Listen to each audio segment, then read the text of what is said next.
my knitting pattern currently is just I don't have a pen. I have a pen. Do you need to borrow my pen? Can I borrow a pen? Yes. I leave all my pens at home when I bring my book. If you steal it, I'm going to murder you with it. I know. I'm well versed in the rules of you and your pens.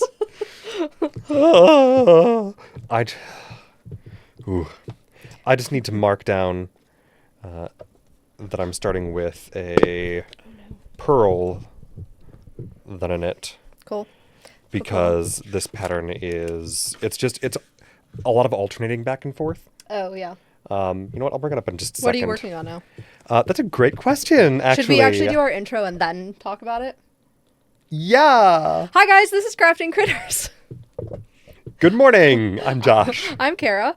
And we are Critical Role fans who are also crafters. Yes. And during these streams and or YouTube videos, depending on where and how you're watching, we talk about Critical Role. Mainly, right now, Campaign 4. We also talk about the other campaigns. I'm slowly working my way through watching the older campaigns. Josh has seen all of them already. Yes, I watched most of them while they were coming out. Yes. After discovering Critical Role in 2016? Yeah, late 2016. Oh, geez. And while we talk about Critical Role, we craft. Yes. Various things. Typically, knitting and crocheting. Him knitting, me crocheting. But also other crafts. Right now, I'm going to be coloring. I wonder what the markers were for. Yes. Nice. Yes. Nice. I replaced all of my alcohol markers. Oh. Because I haven't bought new ones since my freshman year of college. So they've all dried out? Yeah. Mm-hmm. Are these, what base are these? Are these also alcohol base? Okay. Yes. It was either that or Coptic, but Coptics are more expensive. That's fair. I don't actually know how those work or how those are made at all. But I will say, every once in a while, opening a jar, well, not a jar, but opening a cask of toluene or xylene at work, I just go, permanent marker smell. Incredible. Yes. We love permanent marker smell. I know some people balk at the smell of toluene, like especially just like pure toluene. Yeah. But it's got just enough of the permanent marker hint to it. Mm-hmm. Xylene is better, it's closer, but it's, I think both are main ingredients in permanent markers, but still, regardless. Anywho, I was saying something. Oh, you were. My current project. Yes. Yes, because your current actually, project. So last time I knit something on this show, I was knitting this headband, right? Yes, and the I second did finally, of the headbands. Yes, the second of the headbands, and I did finally finish it. I put a little button on it. Nice. It is, however, I did something a little silly. Oh no. I made it a little tighter than it could be. It'll stretch out. Well, that's the thing. I kind of tightened it in such a way that it can't stretch out on both sides. It can only stretch out on one side. Okay. Because I wasn't really thinking. And I just went, ooh, I should weave in the ends all on this side. It'll be so nice. So good. So satisfying. So I wove in the ends from both not arms, not legs, tails. What? Appendages. That one's worse. I know. Thank you. I wove in both appendages through just this side. So this does not stretch any more than this. Yeah, it's like when you do a starting chain in crochet for something that's always tighter than the rest of it. Yeah. Yeah. But that's my fault at the end. However, the other side does stretch great. So you just have to make sure the tight side's facing up. Yes, basically. Yeah. I have to, well, yes. Like the top of your head. Yes. Yeah. No, it's not ideal, but I'll make do. I also realized after I finished this. Yes. I realized, I don't know if you can really tell, because it's a fairly dark monochrome whatever. Yeah, monochrome. Yeah, monochrome fiber. But those V's on the bumpy side, on the knit side, the V's are a little twisty. A little, almost look like more braided than actual just standard V's. Yeah. Yeah, I was Was your tension too tight? No, I was twisting my stitches. Specifically when I was purling, apparently I was going around and through when I should have been going through and around. Or like I was going clockwise when I should have been going counterclockwise. Very nice. And I only found that out when I was looking through the knitting subreddit, trying to look for inspiration. And I went, wait a minute. Is that my problem? Is that why it's hard to, knit back into some of those pearls? Oh. Whoops. It's funny though, because we both have ADHD, and I feel like we both have gone about learning our respective thread crafts in non-traditional ways. Yes. Where like we just do it. I mean, we look up the things we need to as we go or whatever, but we learn our mistakes as we make the mistakes, and then we're not the kind to go back and fix them. We're the type to finish the project and just not make the mistake next time. Yeah, I'll try. To be fair, I didn't actually notice until I was starting my current project. I did start another project in between and finish another project in between. So you know how it took me like 2 months to make that headband? The blue one or the purple one? The purple one here. Yes. It took me 2 weeks to make this hat. Ooh, I like that thread. Yeah. Right?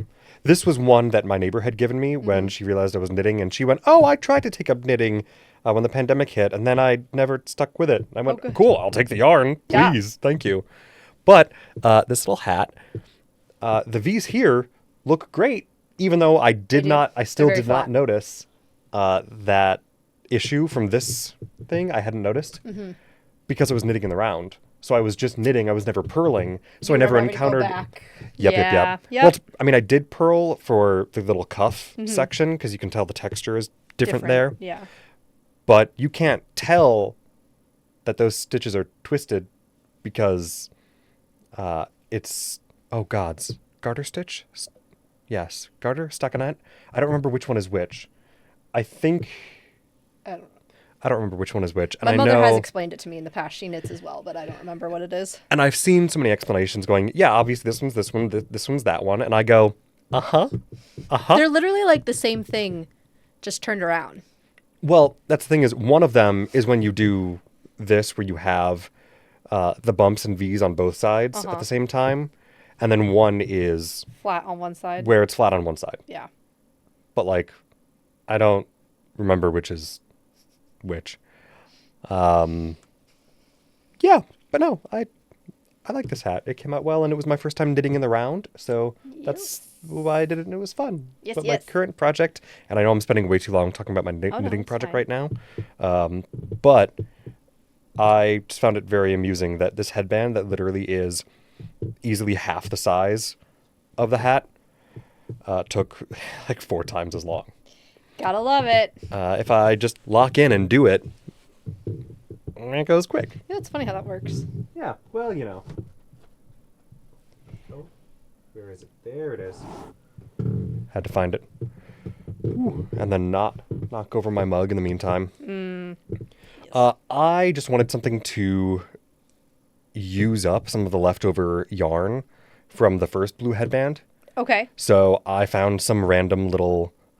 washcloth pattern. Sure. That is, I think they refer to this as Irish moss pattern. It's fun. Which was like, it's very fun. We have and it that looks pretty cool. in crochet as well. And it's funny because there are some crochet stitches that are made to mimic knit stitches. And I think Irish moss is one of them. Gotcha. Yeah, but this is just it's alternating. So like every other row I'm switching between which one I start with. Mm-hmm. So it ends up with this odd little pattern. But in the meantime, I just have to pay close attention to that because I do not yet have a stitch counter. And I should, or a row counter or whatever. I should do that. But in the meantime, I've just been going, if I just do it in, increments of 4. Or if you just put a stitch marker at the end of every row and count them. Yeah, I could do that. That's what I did before I got a row counter. Yeah, I could do that. Yeah, maybe, you know what? Maybe I'll do that today After because I will be... Or for this. For this, right Yeah. now. Because I will be extra distracted talking, and I will have to put this down mid-row. I think that's probably a smart idea. Yeah. All right, let me grab my... If you guys didn't see, I'm doing Josh for, I don't remember if it was my birthday or for Christmas, got me a romanticy coloring book, which we love. And this is a lunar moth with the words "Slow Burn Book Club," which is so true. It's so true. I hate insta-lust and insta-love stories. I don't even care if it's a fated mate story where it makes a modicum of sense. It's every once in a while, it's fine. Actually isn't horrible, but I hate it when they act on it immediately. Yeah, that's fair. That's fair. You know, I'm like, give me some yearning. It gets to be a lot. Yeah.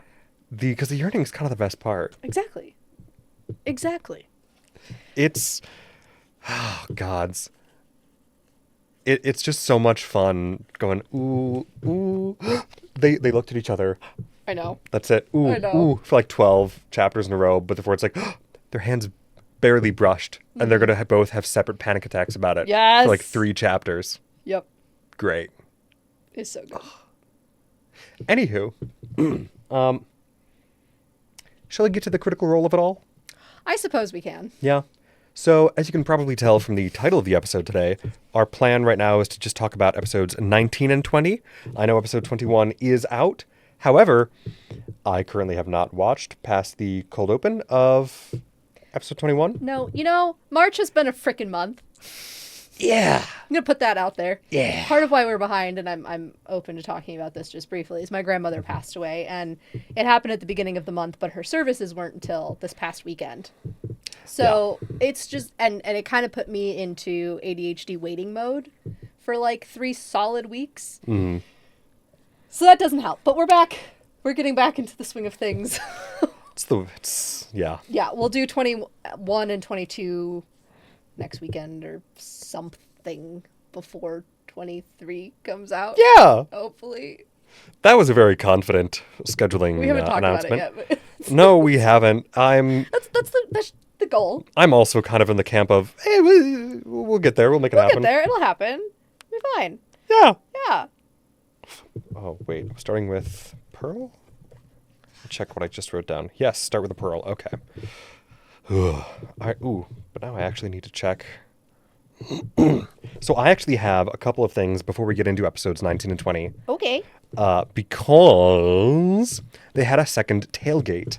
I that's remember the right. name this time. I saw the little announcement for it. I didn't watch it, but... Yes. And there is obviously so much more that they talked about that I wrote down any notes about. I just wrote down a couple of random things that I went, ooh, I want to remember that. Ooh, I want to remember that. What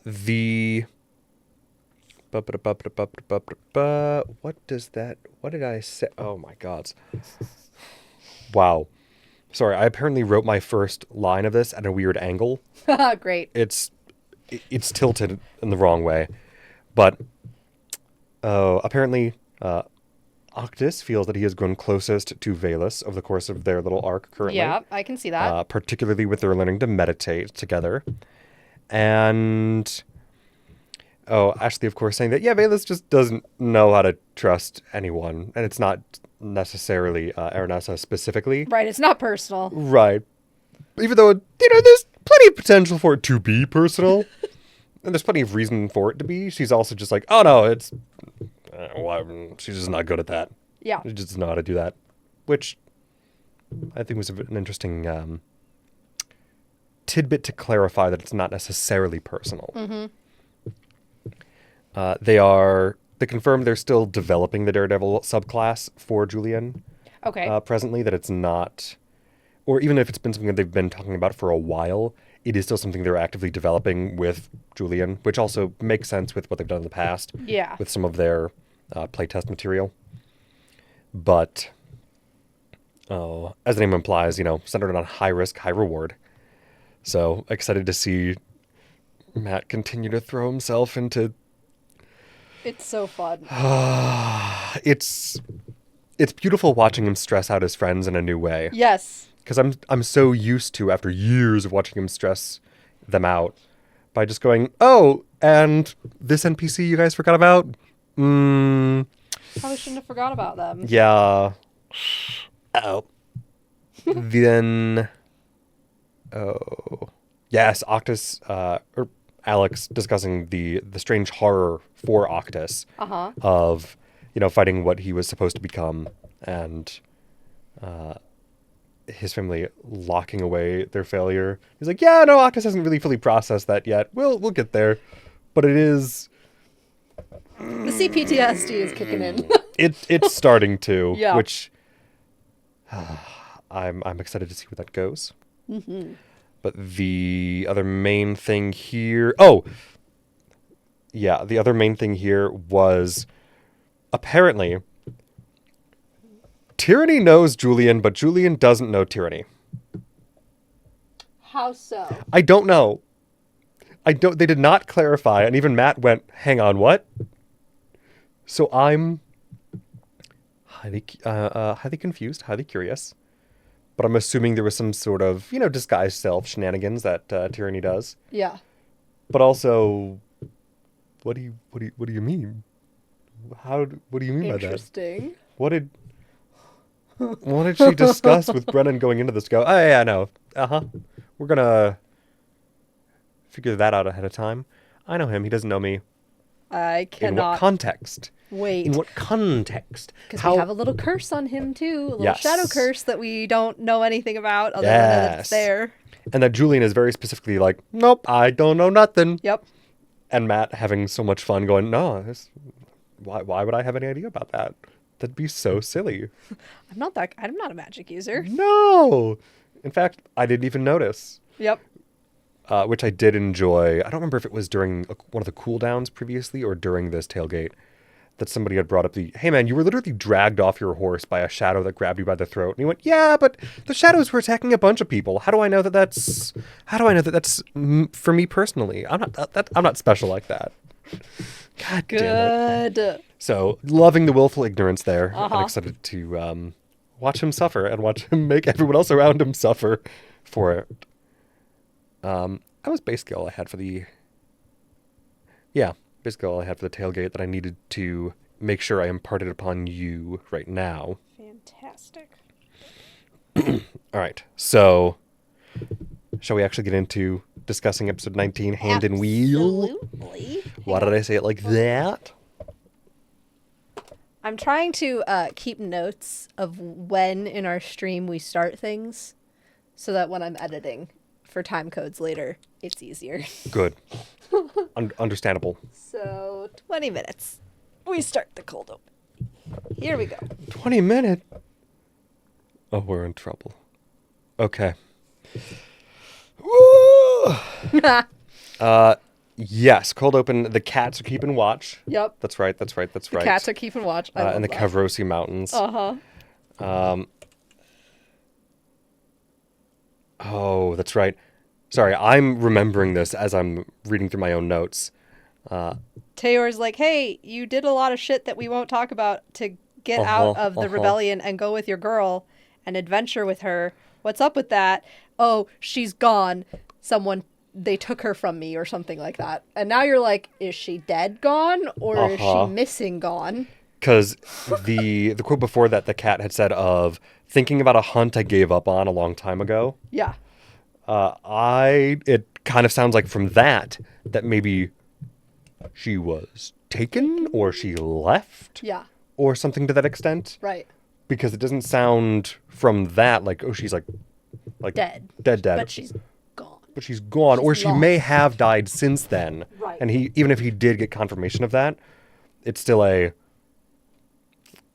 that's the wording is interesting. Yes, I would agree. Yes. Yeah. Especially paired with... Piques the interest. Yes. Especially paired with he apparently did a lot to get out of the rebellion for her sake. Right.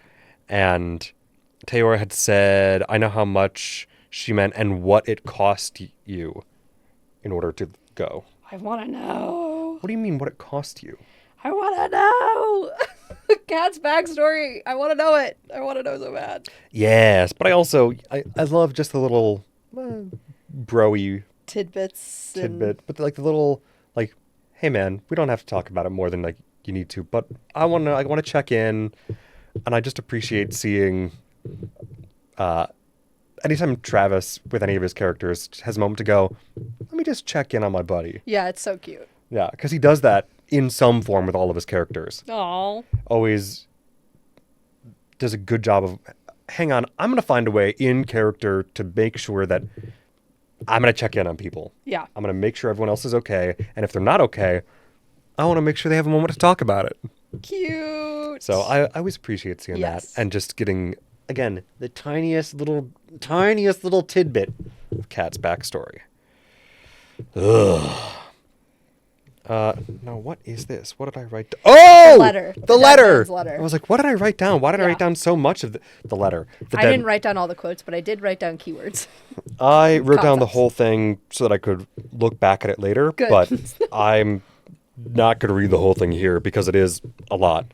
Well, Thiazi's being called the Shadow. Yes. Interesting. And I cannot remember if he's been called that before. I don't... oh... I'd have to go double check to see if that popped feel like up in he the. has. I want to see if that popped up in the Taconis writings. Yeah. I don't remember because I know there was discussion of the cloak Right. that I know you had said you thought was Julian potentially. Which, again, I'm still not against that. I just. No, yeah. And then it's written from Professor. Yes, from And- Professor. Who? Because the Fae that gave Taylor the letter was not the one who wrote the letter. He No. was carrying it on behalf of someone. Yes. So, who's the professor? Who's the professor? And they had to have been someone who was able to get it to a fairy Right. to get to Thiazi. And this fairy wasn't in Dalmakiar, so the No. professor's not in Dalmakiar, I think is a fair assumption. Yes. So it's not like Euripides or someone from the Arcanod, or the Pentevril, I mean, as far as we know. No, unless they did a really weird roundabout sending a letter way out Right. and then sending it back, which wouldn't, even in terms of espionage, that's a bit much. Right. But, no, I would assume it's somebody further afield than someone in Timony. And I'm wondering if it's the totality. Oh. Because they're a whole college and school and library of this stuff. And we And- do still know relatively little Right, about it. about the totality. Yeah. So that would... It would make Professor a bit on the nose, but also that is exactly on the nose enough, I think, Right. to avoid suspicion because it's too obvious. Well, and also, like, there's so many professors. Yeah. That's just, okay, you're looking for any of the professors here at the totality. Could be anybody. Could be literally nobody. Right. I like that idea. I think... Yeah. I don't think I have a better idea than that for now. Because I only have conjecture at best and... And the totality's not in Dalmakiar, so No. it would make sense if they were further afield. Yeah. Because the... Oh, God, what was the name? Jauf? Jauf. Jauf. Was resting in the hollow. Right. Healing from... Healing, yes. So, again, must have flown away. I'm good with the totality for now, as our primary theory. Cool. Yes, but also just the chaos of, hey, there's a lot to this letter. Yeah. That is clearly in code.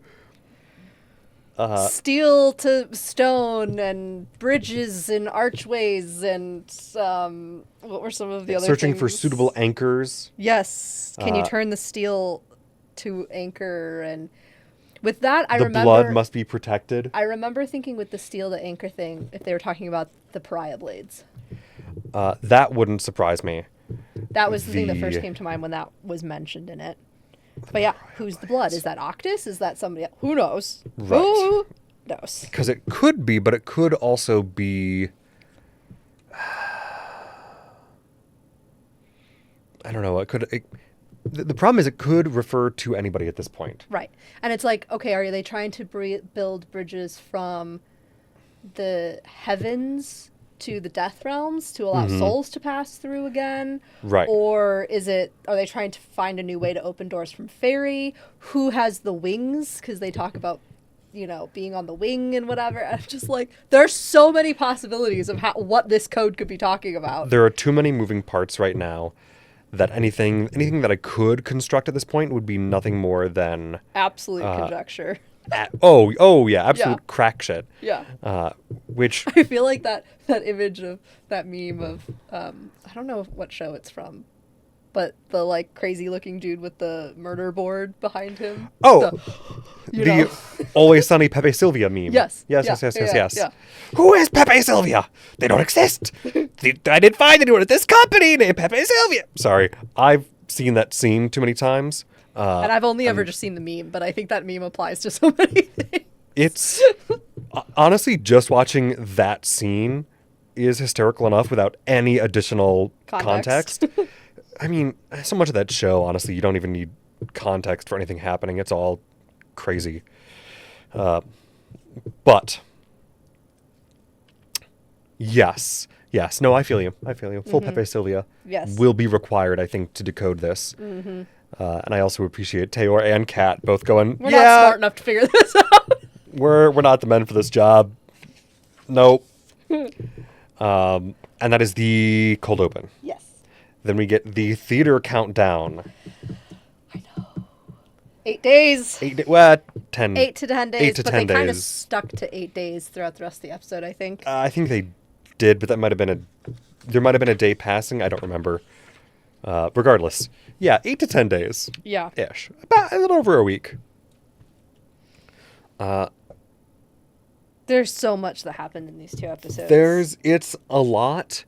And a lot of it I was just writing down little details of, okay, they're talking about this, they're talking about that, they're talking about this, talking about that. Yeah, I'm like, okay, they went here and they went there and they talked to this person. Right, because they were talking to Oris still, the guy from Hand and Wheel. Right. Ceramic Merchants. Because the glyph, was talking about like the fake glyph that Thiazi was supposed to break that wouldn't have worked, but that he was given because they thought it was the real one, was a very good, expensive fake. Right. Whereas the real one that Thimble was making was on a blank from that had been stolen from the Hand and Wheel. Yes, because they had a carriage knocked over on the way to between processing facilities. So obviously somebody knocked over that carriage and then Thimble stole one of them from whoever that was. Yes, which, that could have been the entire point, was Thimble doing that. Right. To get the blank, to get that thing made for Thiazi. Or it could have been part of a larger thing, we're not sure. Again, we'll have to wait until Thimble's back to ask her about it, I think. Oh! Meanwhile, the Chamber of Lords Advisory has forbidden the printing of the new teleportation, or any new teleportation glyphs, which mean really would only be Misty Step. Right. Because more powerful stuff in general, Brennan has established. Yeah. It's not really working well. Right. But that's in line with the rest of the magic you know what I'm saying. I do. Yes, that the Chamber of Lords Advisory is doing, of just, okay, no, you're not allowed to busk in the marketplace. You're not allowed to do magic here, do magic there. You have to have a bunch of licenses to even do illusions at magic, plays. Yep. The stuff that we see going on with Hal and his troupe. And you're not allowed to manufacture these glyphs anymore, which, yeah, it's very concerning, but just more in line with what we've seen from them, I think. Yes. Also, love a good typeface nerd moment. Yeah. Because the Thimble's real one has a noticeably Fey influence on. What was it? Had this one has very Fey serifs, and this one doesn't. Yeah. That's. Yep. Font nerds.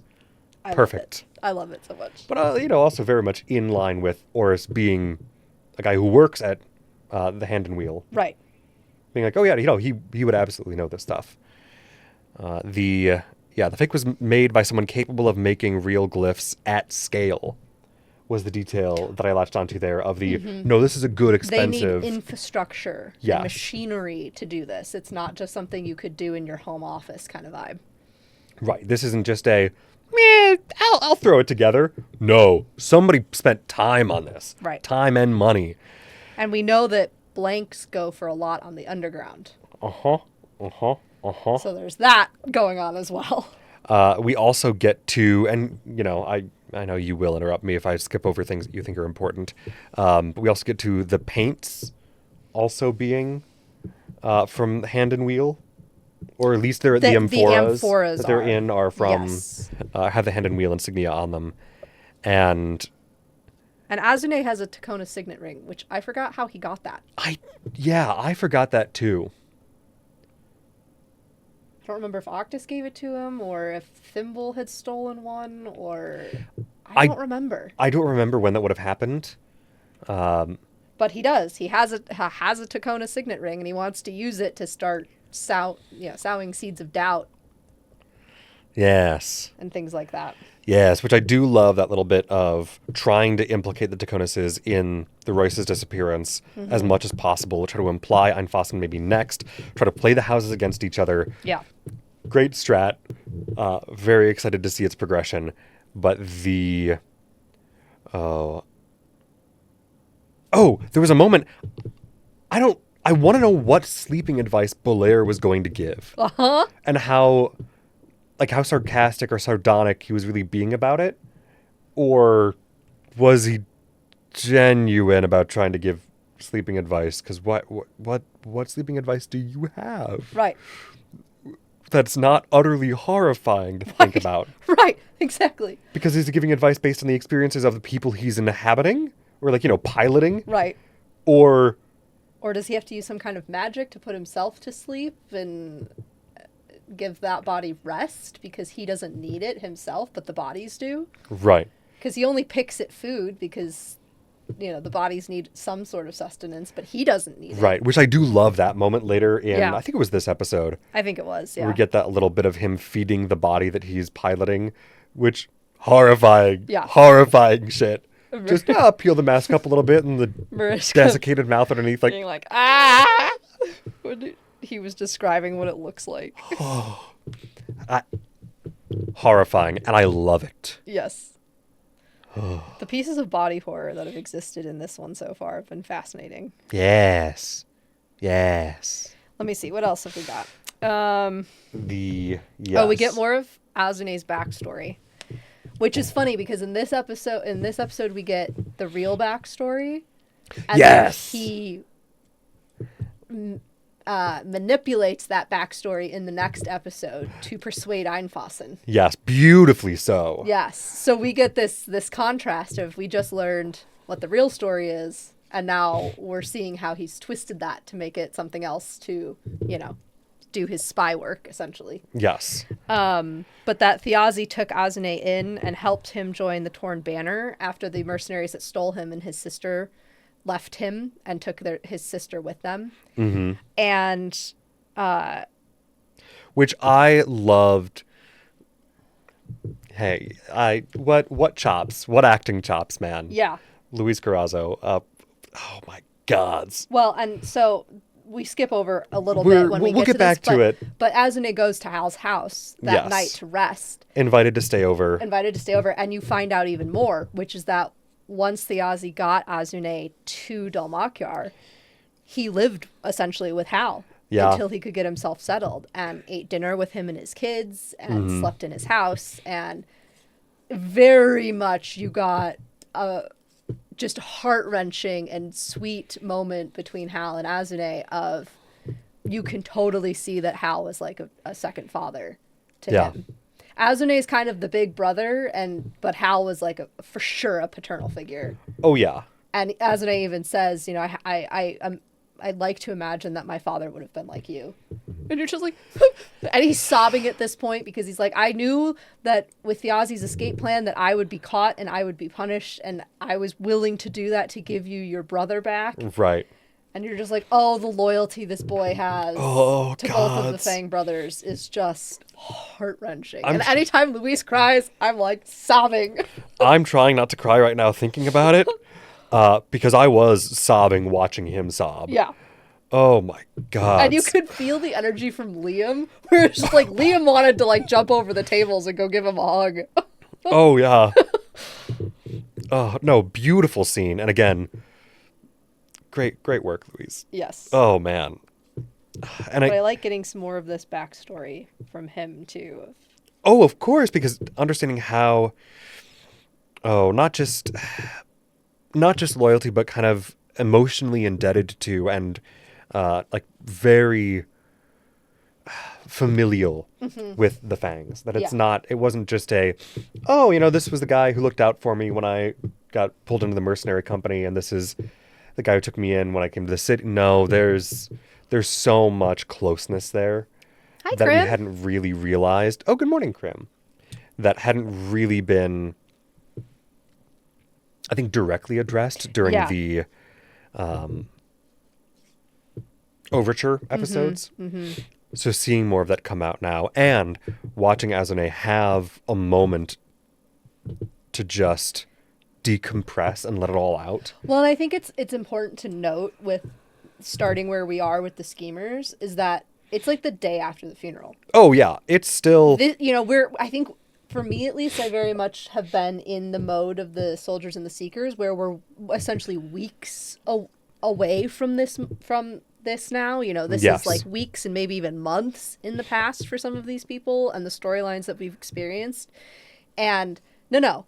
Like Azune, Murray, everybody has just been going at 110% for like 2 days. Yeah. And for 2 weeks before that, trying to get Thiazi out, like he's still lying in wake at Hal's house. That's how recent all of this is, and nobody has had a chance to just sit and process the death and the failure and the emotions and all of that. And so we see very much with Azune in this episode, him coming to terms with like, okay, I need to settle my body down. I need to process some of this before I can move forward. Yes. And again, I think doing so in a very beautiful and believable, very just genuine manner. Mm-hmm. And also, as a side note, I do think it's very funny they called out that, hey, this has been like a 6-month-long week. Yeah. Because it's still the same week that they started 6 months ago when the campaign began. Yeah. Which is also very funny because the last time there was a project where, well, not the last time because it was the other, but in EXU Calamity, there is also an hour-long second. Oh, wow. That's cool, though. I immediately saw after this episode people making memes about the moment from Predator of Arnold Schwarzenegger and the other guy clasping arms. Uh-huh. It was just that with the 6-month-long week, hour-long second. Yeah. Yep. Same energy. Yep. Ooh. God, I'm excited for you to get that at some point too. Again, the trauma Luis brings, beautiful. Love it. In both situations, because that was also great stuff there. But I can't say too much. I mean, granted, I've told you a lot about it in the past, but it's been long enough. Hopefully you've forgotten at least some of it for the next time you actually do get around to watching it. Yeah. Yeah. In the meantime, back to campaign 4. Essentially, all we need to say is that Luis was rolling nat 20 insight rolls for the whole episode. Oh my God. Behemoth. So the dude's just getting insight and perceptions out the wazoo this whole episode. Oh, yeah. Well, and part of the big way that came into play was on the way to Hal's house, he realized, oh, there's something wrong. Mm-hmm. There's something wrong on the other side of the house, and they do end up kind of splitting up as they approach the house, where Hal then just goes around the back. And climbs up the rope ladder that Shadia uses to exit her bedroom window for funsies. The literal, like, classic sheet rope. Yeah. Of, like, bed sheets tied together. Just, okay. great work because I guess she's got a lot of gymnast Yes, she's an acrobat. vibes. Yes, acrobat. Thank you. I'm like, that's Yeah. not the word I'm looking for, but you know what thank you, acrobat experience and training for her theatrical training. And Hal thankfully pulls the sheet rope up behind him Yep. because then as I almost called him Luis, as Azune is then approaching the front of the house. Oh yeah, there's Felonious Halavar. a Halovar carriage watching With the his house. hounds. Literally, hey dog, the feds have parked a car outside your house. Yep. They're watching. And Azune essentially talks his way out of it, that he's just on patrol and he was protecting a citizen walking home late at night. And, oh, hey, by the way, Candle Feast is coming up. Isn't that great? That was freaking genius to just be like, we have no idea if Azune is devout or follows. You don't think he does. No, and so the it's- fact that he just throws out one of their holidays and how he's so excited for it, just immediately. Just okay, let's see if this disarms him a little bit. Yeah. And gets him on my side. Okay, looks like it does. And again, great roll to convince him. Yep. I think it was also a natural 20. Oh, I think I wrote it down. Hang on. I literally wrote down, the feds are watching, ... Halovars. Halavars. Yeah, nat 20 perception. There's danger near Hal's house. Just He on rolled patrol deception vibes. with advantage. Oh no, that was Hal later on. I must not have written that one down. I don't think I wrote it down either. It was over 20 though. It, I feel like. it was a great roll. Yeah, it was That's a really good roll. the point. Yeah, God's just going, just responding to the, oh, Candle Feast is almost upon us. Do you celebrate? When I'm allowed. Yeah.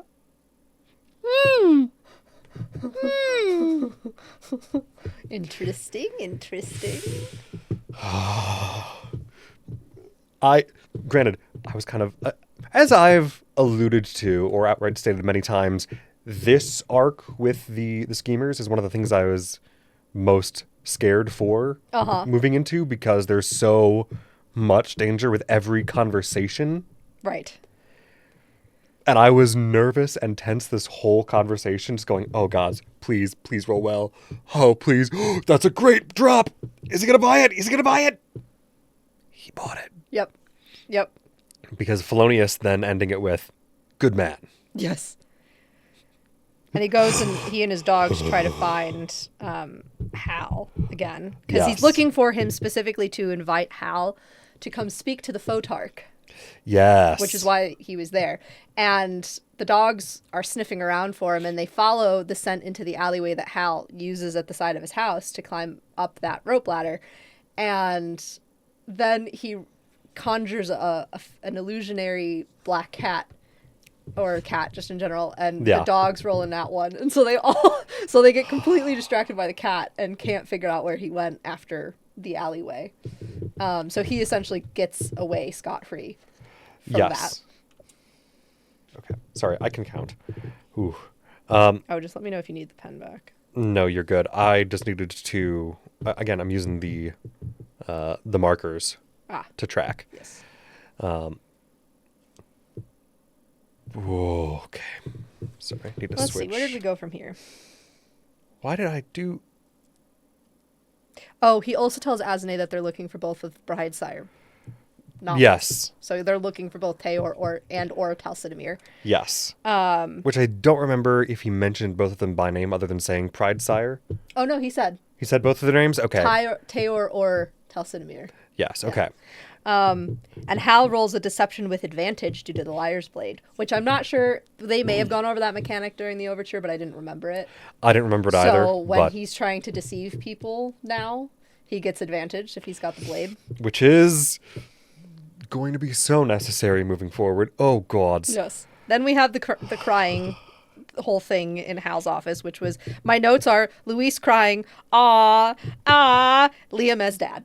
Yes. Jinkies. I did write down Hal's little quote of comfort that additionally made me cry even harder. Yep. Of the, we don't get to choose, life just happens and we run along with it and do better tomorrow if we can. Mm-hmm. Oh, It was sorry, so trying not to sweet. cry again. Oh, yes, and then with a new day, new portent rolls. 13 and 11. The second set of portent rolls for the entire Because it's only campaign. day 2. Day 2. We are back to the beginning. Horrifying. Well, it's day 3, but she didn't sleep between days 1 and 2. 1 and 2. Yeah. And then, 11 and 13. So mid rolls, but still good to prevent something from Horrific from going potentially horrific. happen. Yeah. Yeah. And Luis grants Hal the extra heroic inspiration that he would get at the start of the day to re-roll any die once. And I believe he does use that later in either this episode or the next. I think the next. I can't remember. I don't remember for sure. I may have written it down. I think he didn't because it was fine. His roll was fine. Mm-hmm. And you have to take the roll. If you roll it twice on a heroic inspiration, Yeah, you have that's to take right. the second roll. And it was a good enough roll that he wasn't going to risk it. That's right. I just don't remember if it was this episode or the next. I think it was the next. Okay. That sounds right. Maybe we'll come across it. Yeah. But I really enjoyed seeing the... Pardon. I really enjoyed seeing the different vibes of the apartments people are living in. Yeah. With, we've seen already so much of Hal's theater dad, theater producer dad energy Yes. home, the very eclectic. And then Belair... Lives in a minimalist, cubist Uh-huh. apartment in the center of the city. It's like he lives in the Loop in one of those new sky rises. Yup. Or high rises. Yeah. It was Yep. very And much that vibe. he doesn't really need much of anything except his work, so... Right. Eh. And we know Although I as love the detail that he's like, oh no, his mess is in his office. Yeah. Yeah. Yeah. And he's got very specific books, and he has paper and stick little theaters around, which I thought was cute. Mm-hmm. We know that Azune has his own home. He doesn't live in the barracks with at the Brethren Guard, but Mm-hmm. we don't Brethren know Hall. what that's like yet. Yeah, Brethren No. Hall, because he went to stay at house. And then Murray's is like a cottage core witch The vibe. maximalist. Maximalist with gems everywhere and throw Ooh. pillows and a permanent ritual circle on her floor. And I was like, yes, I know that space. I was like, that makes perfect sense. Yep. Oh, joy. But I love, I love seeing the little moments of, hey, let's see what their house looks like. Mm-hmm. Because there are so many D&D characters where you never really get that moment. Yes. Unless they are doing a campaign like this where, no, we're at their house. Right. Because so many D&D campaigns are just nomadic. Oh, another thing about Azune, and we all know he is my favorite person to thrust theories upon. What? Still writing the changeling theory. Less so. I have a Okay. new theory. Okay. I mean, I think changelings are still a potentiality in this storyline. I'm just no Yeah. longer sure if it's Azune. Sure. Because he is now the second character that has this thing about light Yeah. and his magic, Mm-hmm. and how when his magic is in use, it looks like his eyes glow like the setting sun on the ocean. Yeah. Which was a And very specific. he has this like voice in his head that is consistently telling him to remember, but we don't know whose voice that is. No. So, you'd think if it was his father or something, or if it was Thiazi or whatever, he'd recognize the voice. He doesn't recognize the voice. And it's like, in the moment of using his magic, he hears it, but then he never, like, consciously seems to address it in any way. It doesn't seem to leave any kind of lasting impact on him, or like, oh God, what is this voice in my head? I need to figure this out. So it almost makes you feel like it's a subconscious thing. Yeah. So I wonder now if there's something between Tayor's light and Azune's light that might be somehow connected to each other. Yeah. I could see it. Potentially. Or like different source, or same source but in different ways that it's coming out or something like that. Yeah. I could see it. I don't. I don't know that I would have thought that at this point, but I'm not. I have nothing against that right now. I'm just like, there's just something about it that's very, like, it almost and this is very out of the box, so we're not putting any eggs in this basket. But I almost The wonder underwater if it's basket like weaving. tonsil I or some, powerful priest from House Halavar or something like that that he's descended from, because he's human. So he grew up in the Oberdemium Empire as much as it wasn't by the time he was born. Yeah. Or something like that. Yes, and because he does say at some point that, I think it was the next episode, he says at some point that he's more sorcerer than he is paladin. A paladin, yeah. Right, which we knew he was multi-class, but that does seem to be an interesting character choice. Mm-hmm. If it was a character choice, not a mechanics choice, which it really could be either at, level 3, 4, and that's not. And but where does he get... Sorcerers have a source for their magic. Yeah. What is his source? Yes. Which is why I do kind of like the idea that, maybe he's also descended from Oberdemian royalty in some capacity, or not royalty, but one of the other houses. Especially with, and I think we mentioned this even when they talked about him going down the highway, when the Seekers were going down the highway, and they mentioned two of the other houses the people that used all the stone statues and everything, and so there are two other powerful houses from the Oberdemian Empire that no longer exist. And I think we had talked about when, I can't remember if it was cold open or what, when they talked about how Azune ended up a mercenary and the races and everything that he did with his sister to get out from a starving and desolate town, that we wondered whether or not those two things were connected. Those desecrated houses and... I think we had. Yeah, where he grew up and how he grew up. Yeah. Yeah. Which, again, I would be perfectly willing to see that. But I also think it would be very interesting if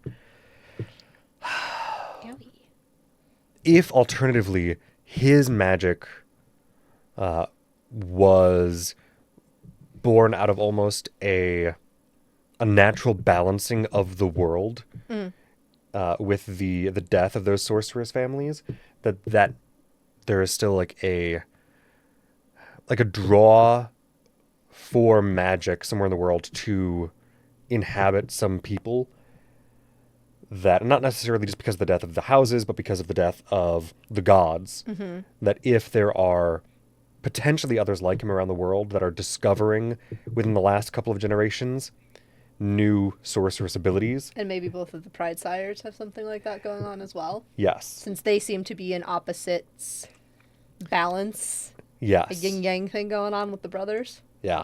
Yeah. Although because they are more, at least Teor is more paladin focused, I don't know... And it's possible that he has sorceress potential and just isn't leaning into it. Mm-hmm. I would be curious to see how much of that might affect their story. Yeah. Yeah. But yes, something in my mind is just itching at the idea of magic is seeking a balance and is trying to still push through into the world in some way. And I could see Azune's sorceress abilities being a result of that in some capacity. But I also do like the grandchild of a secret bastard of one of the houses that escaped or something. I stand by the eye thing from Overture when he explained I appear human. It's an important word choice.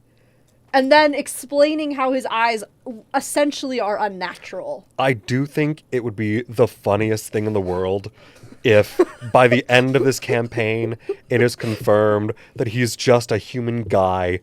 He's just some guy, and that word choice was truly just just vibing in the moment. Yeah. And it probably is, but I stand by the potential that it's not. No, of course! Because we're grasping at straws. When we're grasping at straws, we have to assume that everything is important. Right. I just remember very specifically how he paused before he said that in the Overture. It's stuck in my brain. I know. You know? Which is, again, why I'm like, it could so easily just be, he was searching for just word choice, add gravitas to the moment. But I'm with you. I get it. And the eyes and the birthmark, or is it the scar? I can't remember on Azune. I have it in here. Hang on. I know you do. No, I just... Here's the thing. I will be happy either way because I think it would be very funny. Literally, my first note on his character page is appears human in quotes. Perfect. Perfect. Oh, he has a tattoo Yes, that's right. that looks kind of like a port wine lightning bolt on the side of his face. Oh. And he wears a necklace with a small child's bracelet that says, "I'm not alone." Hey, man, that hurts. I mean, I love it. That hurts. Oh, okay. Oh, okay. Then you go like, did his sister make that for him? Did he make it for himself after his sister left and Piazzi was the only one he had? You're welcome! I feel like that one's more likely just because I don't remember them making any mention of the necklace during his little flashback. But also, that could very well come up. I hope it comes up later. Yeah. I want them to bring it up later. Yeah. Anywho, the... Sorry, I went back in time to talk about that. But No, we kind of had to. he really is. He and I get Taylor it. are my favorite characters to theorize about. I get it. Well, and then there's whatever the fuck is going on with Kat.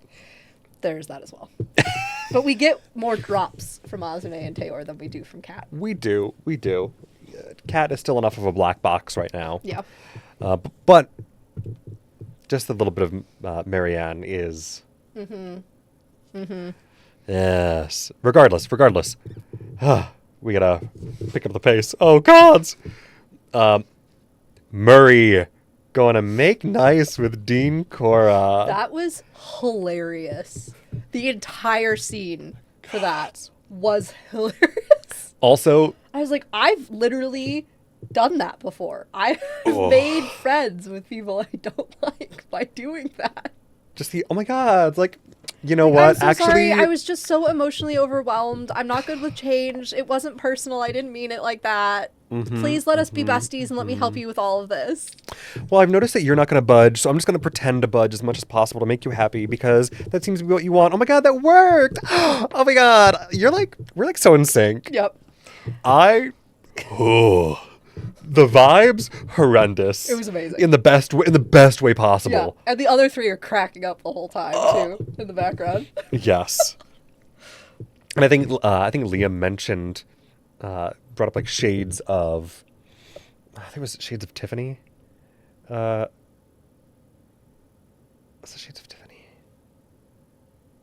Yes. Sorry, my brain is blanking on this. But because there was I swear it was Tiffany. If it's not and somebody sees this and comments the correction, please go for it. Actually, wait a second.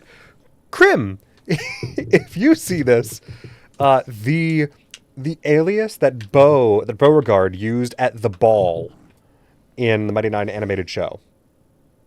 That name. Tracy! Thank you! Gods! Not Tiffany. Tracy. Hello, friend. Oh. Good morning. Thank you. Yeah, I don't know why Tiffany was coming to mind. Tracy, you're so right. And that was Tall. Oh, it was Tal. Tal. Yes. Thank you. I don't know what we're being talking about. So Yes. No, we're not I know. gonna go there, it's fine. No, but thank you. Tal was the one who brought it up, not Liam.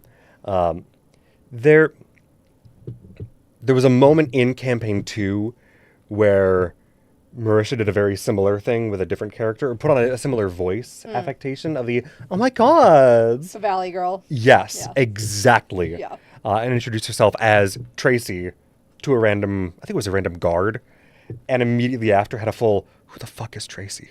What did I just do? Who am I? Seeing the shades of that was great. Thank you. Doro the McShane. Thank you, Dorothy McShane. Doro the McShane. Thank you, Dorothy McShane. Much appreciated. Where was I in my... befriending Cora, talking about the Cormorant scholarship, getting interns Yes. to work at the Arcanaud, and Demodus Blix is missing. Yes, Demodus Blix. Yeah. Which also, great name. Yes. The very frustrating successful interaction with Cora. Uh-huh. But glad that they were able to get that little plan off with Cora, and just, what if we did like a little internship kind of program with the Arcanaud? That'd be great. That'd be crazy, wouldn't it? Yeah. Also love Tal bringing up, oh, hey, I wrote this note while I was maintaining eye contact with you. Apologies if the handwriting is messy. Yes. Which, hey man, that's absurd. I know. Why? First of all, why? Second of all, great work. And thirdly, I think they fully pulled this out of nowhere as far as Brennan was concerned. Of this being I'm sorry, you're doing what? Sure, we'll roll with it. Yeah. Okay, great plan. And I love they this. blurred the letter when they gave it to Yes. Brennan. Did you notice that? They did. But Some of us could sneak a peek. No. Which I would love to be able to sneak a peek. What did I just do? Did I just... You know what? Nope, that's fine. I think we're... I don't know if that's fine. Pause while we fix potential knitting issues. What did I... That was pretty much the whole thing of Cora and... There we go. Sorry, I just You're good. I just threw an extra random little... Okay, that was pretty much everything with Cora. But again, the vibes were just delightfully rancid in the best possible ways. I loved the whole shtick of Belair doing everything he can to... Just make everything absolute chaos. Oh, as For complicated as possible. For this Arcanaud change, yeah. Yes. So we've got the curator of the Celadine wing. Yes. Is Macmaz. Uh, And they seem to think what's going to Yes. happen is they're going to switch the Loy wing with the Celadine wing. Yes. We first thought it was a merger. Now we think it's going to be like a physical switch of space. Mm-hmm. And Which is wild because the size of the collections are vastly different. right. And part of that then is that Belair's like, well, there's a paper somewhere with a clause in it that says things go back to the Loys. Like everything is here on loan for the Loy family. And I think So that was episode 20. he mentioned it in both. He mentioned it in both? Yeah, Okay. where I remember it from the next one, but regardless. essentially, like we need to just send everything back to the Loys Yes. and get it out of from under where the Cormoroys can get it. Especially the more powerful items, because as... I'm sorry, you wrote down the name. I, for some reason, did not write down the name. I thought I did. Macmaz? Yes, Makmaz. No, I wrote it down! I just can't find it. Good. As he points out, there are very powerful weapons in each wing. Right.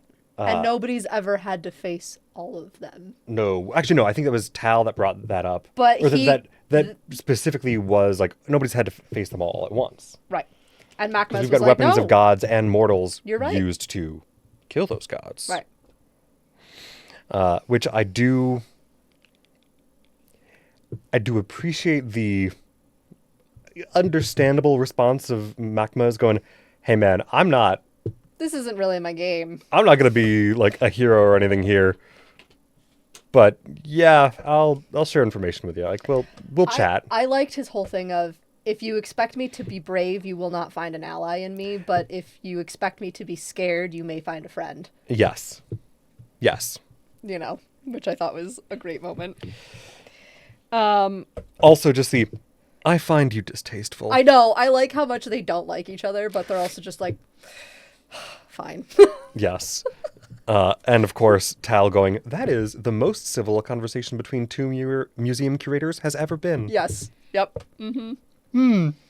I wonder how much experience Tal actually has with those conversations, because having such an eclectic family and just knowing such a wide variety of people, it would not surprise me if he's actually sat in on random like meetings or discussions between museum curators and gone, wow, that was a shit show. Yeah.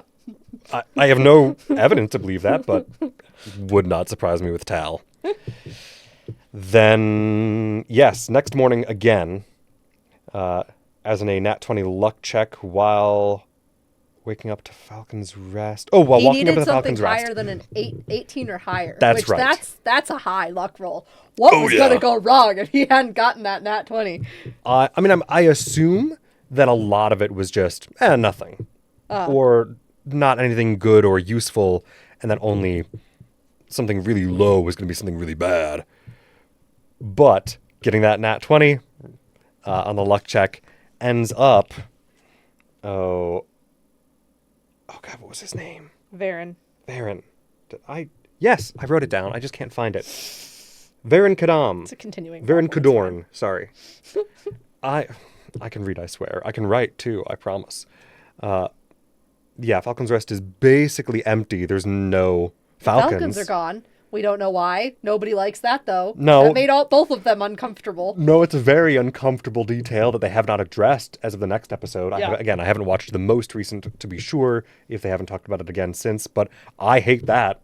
And that the nests are... Not only are falcons gone, but the nests are empty. Right. Where did they go? Have they been taken? Moved? Or did they leave because they felt something wrong in the city? I don't like either option. Neither... It's not good. It's No. not good. I do think the better option is probably the Falcons going, oh, we got to get the hell out of here. Yeah. And just dipping of their own accord. I wonder if the that druid that's part of the Circle of the Hunt Oh, who yes. shows up as a falcon and was like, hey, let's get the fuck out of here, man.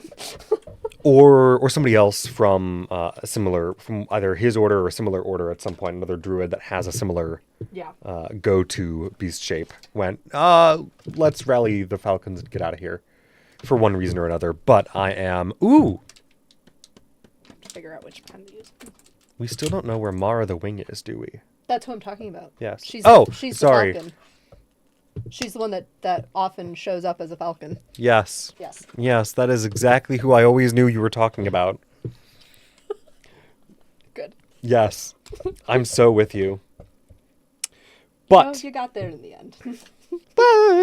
But Varen was talking about working for the Elbrens, who is also a vassal house of Royce. Being like, hey, a bunch of us got arrested in Riesengirdle, and they're missing, and what's going on? What do we do? What do we do? Yep, so everyone else is beginning to catch up with bits of the information that we already know from the others. But again, only like a drop of water in the desert level of Yes. information. Yeah. And Azune then asking Varen to, okay, gather as many people as you can. We're going to try to figure out a way to get you guys to like safely quit for your own safety. And maybe you guys can kind of come work for us in a way? Yeah, can you go join those mercenary groups that the Sundered Houses are forming so that we have eyes and ears on the inside? That'd be great. We're starting to hear the falcons cry. Please and thank you. And Varen's like, I'm on it. Yeah. I do love Varen immediately ride or die. Just, yep, I'm in. Yep. That's all you had to say. Especially at the Falcon's Rest. Mm-hmm. That's... It's very poignant. Mm-hmm. Well, and it makes sense as a meeting spot for them to occasionally go find each other for a, hey, have you heard anything? Are we doing shit again? Right. Yeah, no, we're doing shit again. We have to. Okay, roger that. So that is another iron in the fire for us to keep a watch on. And yeah, Louis got 3 nat 20s. It was crazy. Gods.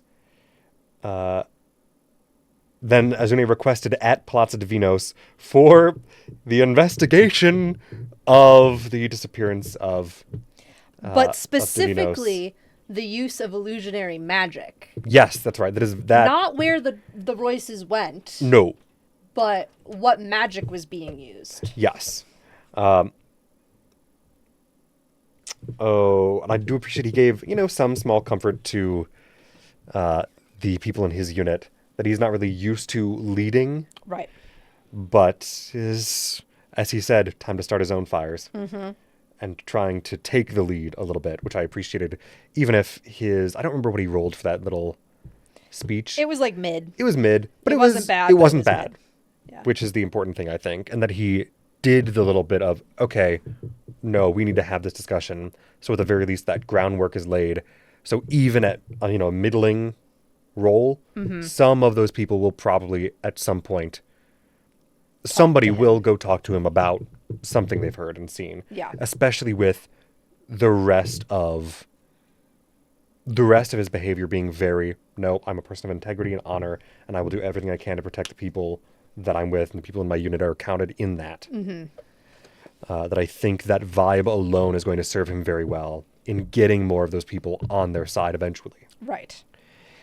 They did stop off at the Arcanaut first so that he could get Murray and Belair's help, because what he wanted to do was essentially plant some seeds about the Taconuses being the ones responsible Yes. for all of this. And so he was like, is there any magic you guys can do that can convince somebody who's not me that the Taconuses are involved? Because if it comes from someone other than me, it's going to potentially carry some more weight. Yep. Can't be questioned as much.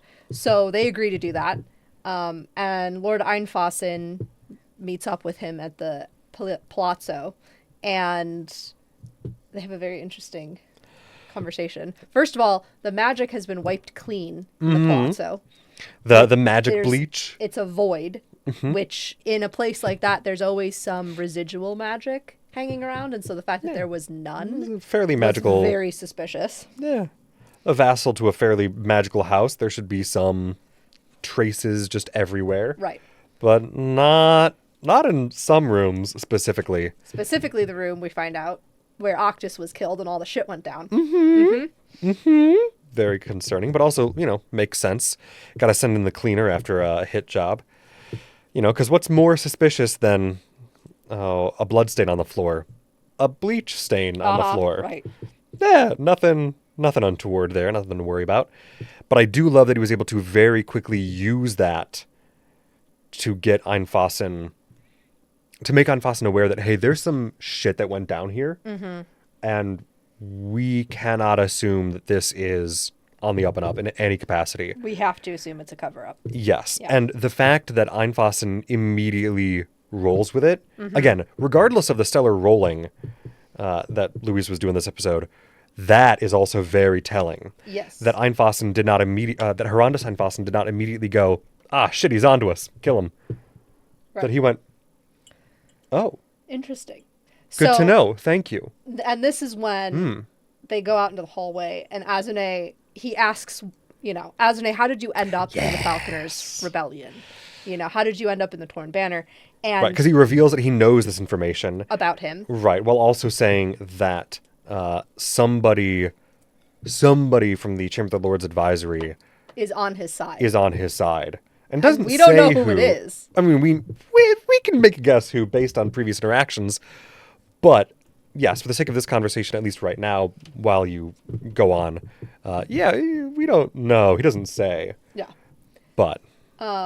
And this is when Azune persuades him successfully that Thiazi stole me from my home and forced me to do labor for the Falconers and the Torn Banner. I had no choice in the matter. I did what I had to do to survive. I was 12, whatever. And totally paints it out that Thiazi's the villain in his own origin story. And Einfossen, seemingly, it was a pretty high persuasion roll, believes him and goes, it's good to know. You should still fear me because I know things about you. Which... But so comforting, but also very Einfossen from the little Right. bit that we've gotten from the other. and he's like, but I believe you. And are you a follower of the Candescent Creed? And Azune goes, no. And Einfossen goes, very good. It would be useful to us if you became devout.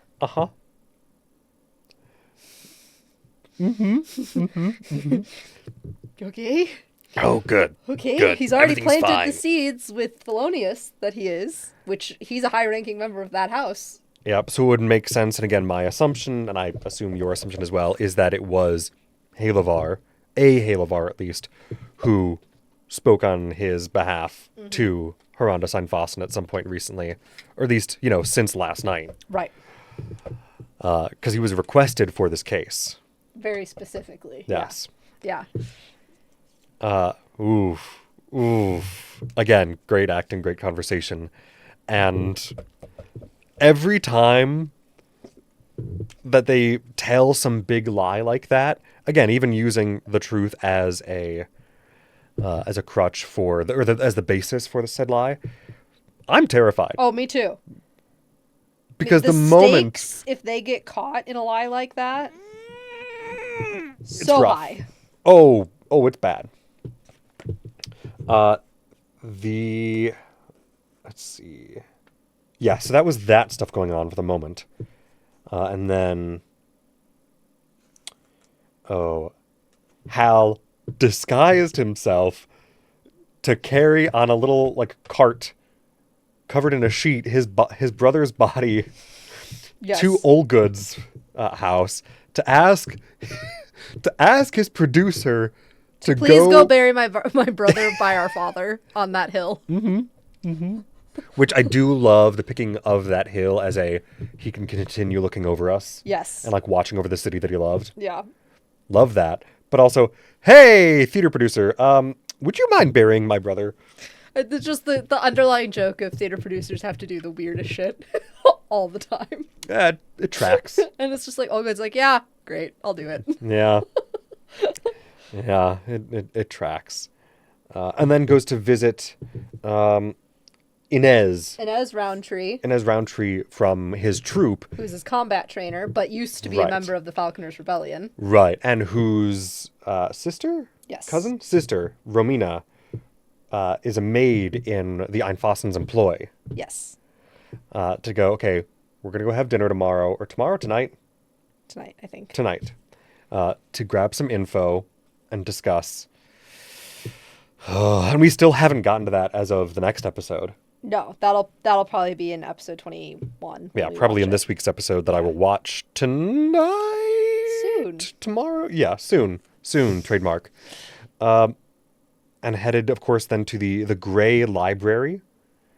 Which is the largest library in the whole world, essentially, and Yes. is The library of the the Revolutionary Council. Yes.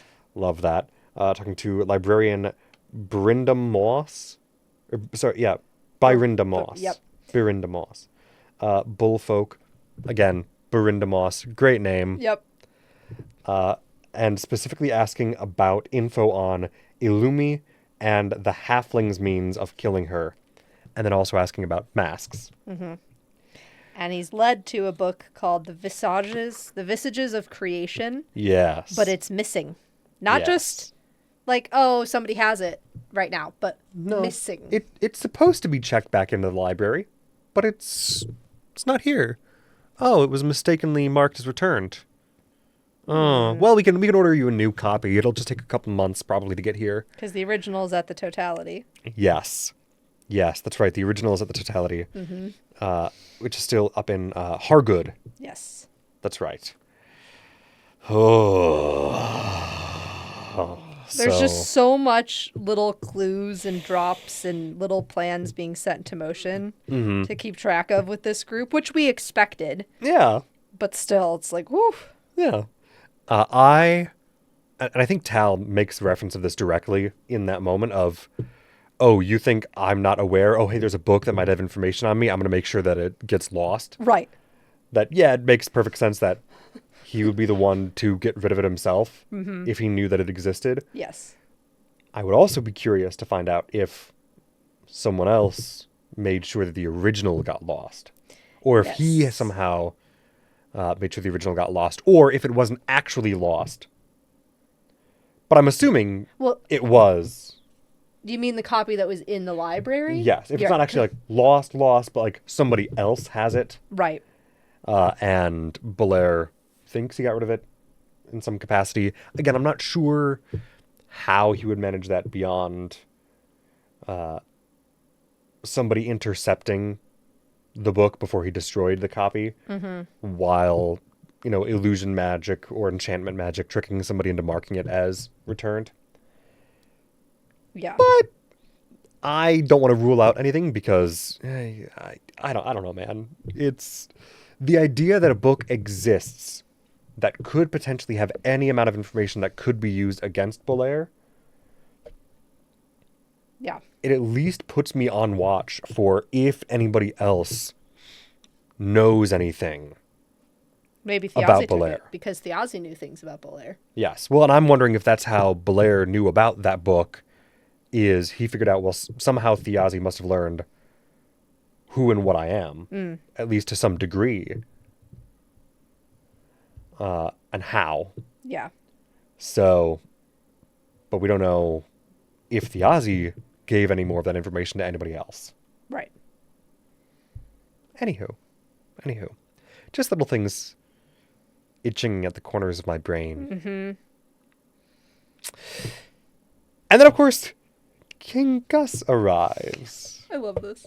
I love this so much. I love everything with the Hounds of the King. Yeah, King Gus arrives, So much. and a hound announces his arrival, and then nobody can find him because he wasn't in the carriage. He was riding his own horse. And everyone just, Has anybody shit. seen the king? He's on a white horse. Has anybody seen him?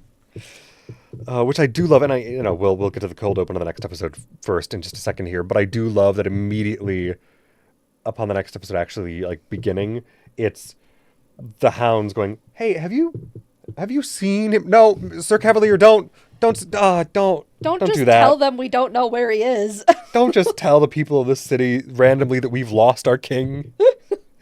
Oh no. But the cold open for episode 20. Okay, hang on. Yeah, I'm gonna take a sip. I needs the tea. Some good oolong. I'm just double checking we didn't miss anything from my notes. I don't think we did, but Yeah. yes. I trust your memory on the matter, but also your notes on the matter even more. Good 1 hour and 24 minutes. Oh, jeez. That long, huh? We are nothing if not We're very timely about things. short-winded. Yeah. Obviously. Very efficient about this thing. Start with Pearl. Yes. Sorry, I just had to, consult my pattern in my head first. Yes, so cold opison. This isn't good, guys. We have a whole episode to It's a get through bad still. sign. Cold open of episode 20, The Vanishing. Yes. Yes. Which also,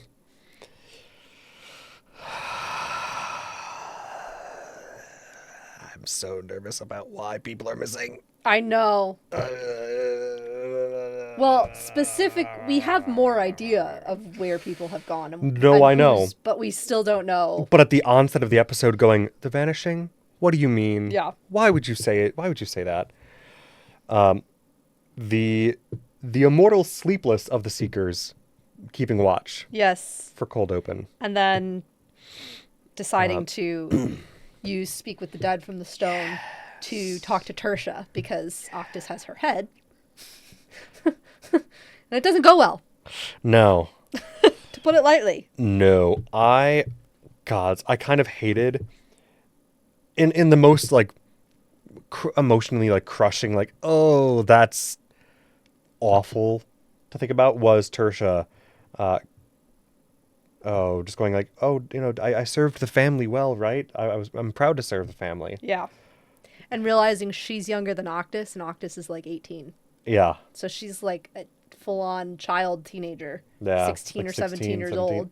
Yeah. And they did this to her. And the description of her having the unnatural wings in the afterlife, and then when Valus touches her, the wings collapse into nightingales Yes. and fly away.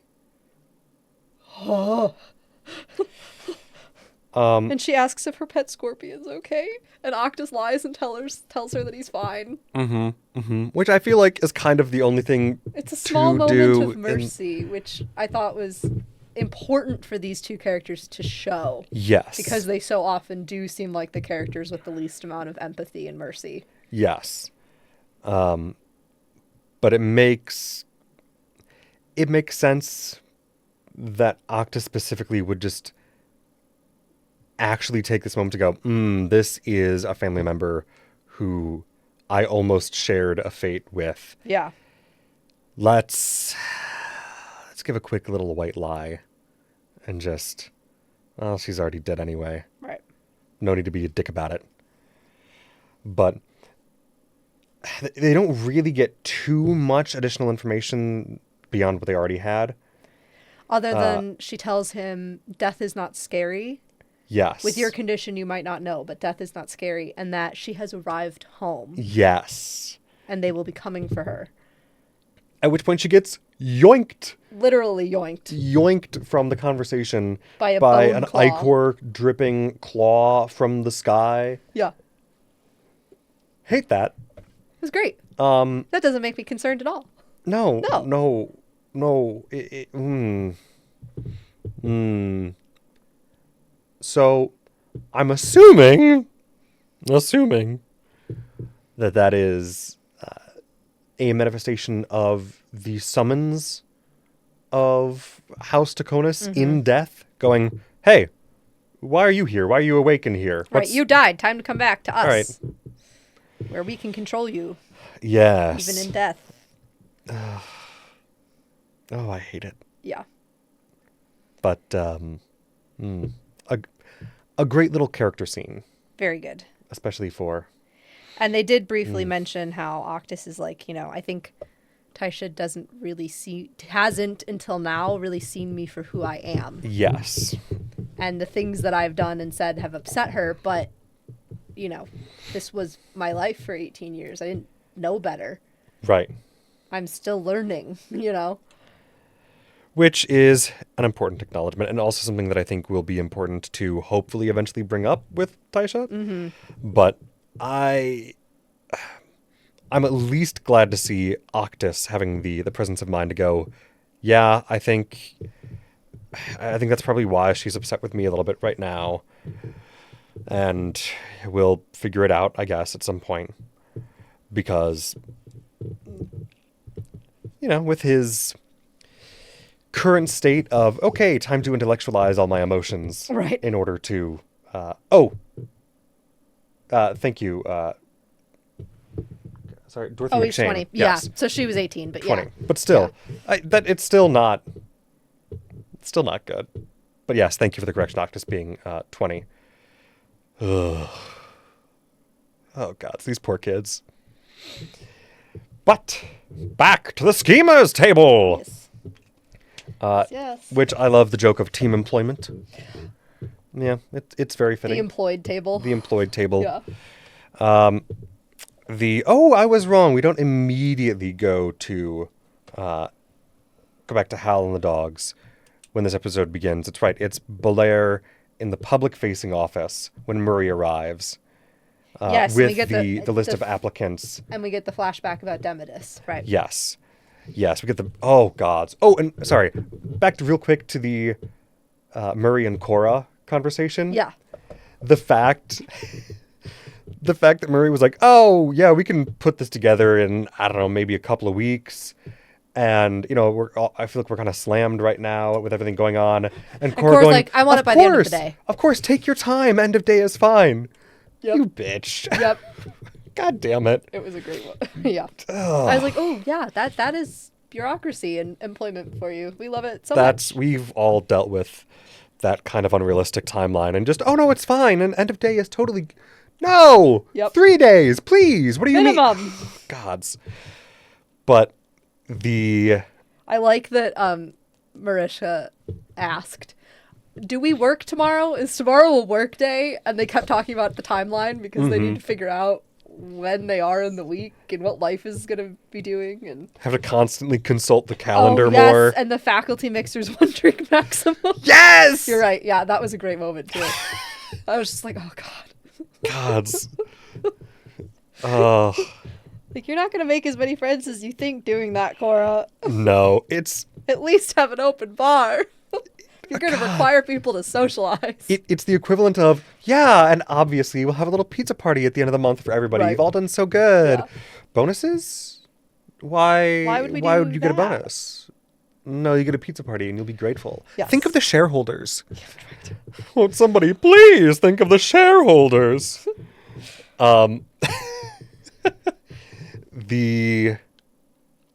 Yes, I love the Demetis Blix flashback. Sorry. Weird name to say. The Demetis Blix flashback with Belair I thought was Adorable. delightful and So a cute. little unexpected. Yeah. But I loved just that little, okay, they knew each other. And I love the detail of Belair being known for over-tipping buskers in the marketplace. Uh-huh. And then Demetis getting a little Belair School of Performing Arts to put soapbox. on his apple box. Apple box. Yes. Yes. It was so cute. And how they had talked about how he could continue his education and pay for things even after the busking got shut down in the marketplace. So, like, But Belair they'd at least definitely... had some conversations since then about that. Yeah, so Belair has, like, a mentor... not mentor or, like, angel scholarship vibe with Demetis of, like, he likes Demetis and he likes his magic and he's empathetic to the fact that this kid has come from nothing and is working his ass off to be the best illusionist he can be and is like a savant at it and deserves some support to make sure that he can keep going. Yes, and I love specifically the vibes to me are very much Belair always wants to be a patron of the arts in any capacity. Yes. Because of how much the arts mean to him as the thing that kind of woke him up. Mm-hmm. And I just love seeing that shine through with his appreciation for the buskers and trying to find moments or trying to find ways to help support people like Demetis. Yes. In that busking endeavor and the, well, yeah, no, you have such potential. Obviously, I'm going to try to give you a little assistance here and there financially because you deserve it. You have quite a lot of skill and potential. And this is where we get a clue, which is that he's using all this really cool, complex... A street performance gave him freedom. Yes. Yeah. Yes, exactly. Yeah. But that... we keep getting spam people in our thing. Spam, go away. Come again on another day. Sorry, yes, you were saying that he uses these really complex illusions to convince people to give him coin to do a very small illusion of changing the color of a candle flame. Which is also great showmanship. But the whole thing is that he was going to change the candle flame from its typical orange-red to blue. Mm-hmm. And that ends up coming into play at the Palazzo later. Yes. A delightful little clue that is oh so distressing. But the as we move on from that to get into Azune arriving and talking to Belair and Murray, I love Belair's little, I love empathy. I always have. Yeah. Really? Are you sure? I think it's just reserved for some specific types of people. Because, So to be fair, an empathetic woman is part of that street performance and the empathy of the woman standing next to him. Oh, definitely. You know. It's just such a funny line coming from somebody who literally has to pilot people. Yes. That he like hijacks. Yeah. In order to exist as an independent being. Is it? Oh, I mean, he's not really necessarily independent so much as autonomous. Right. Yeah, but it. Ooh.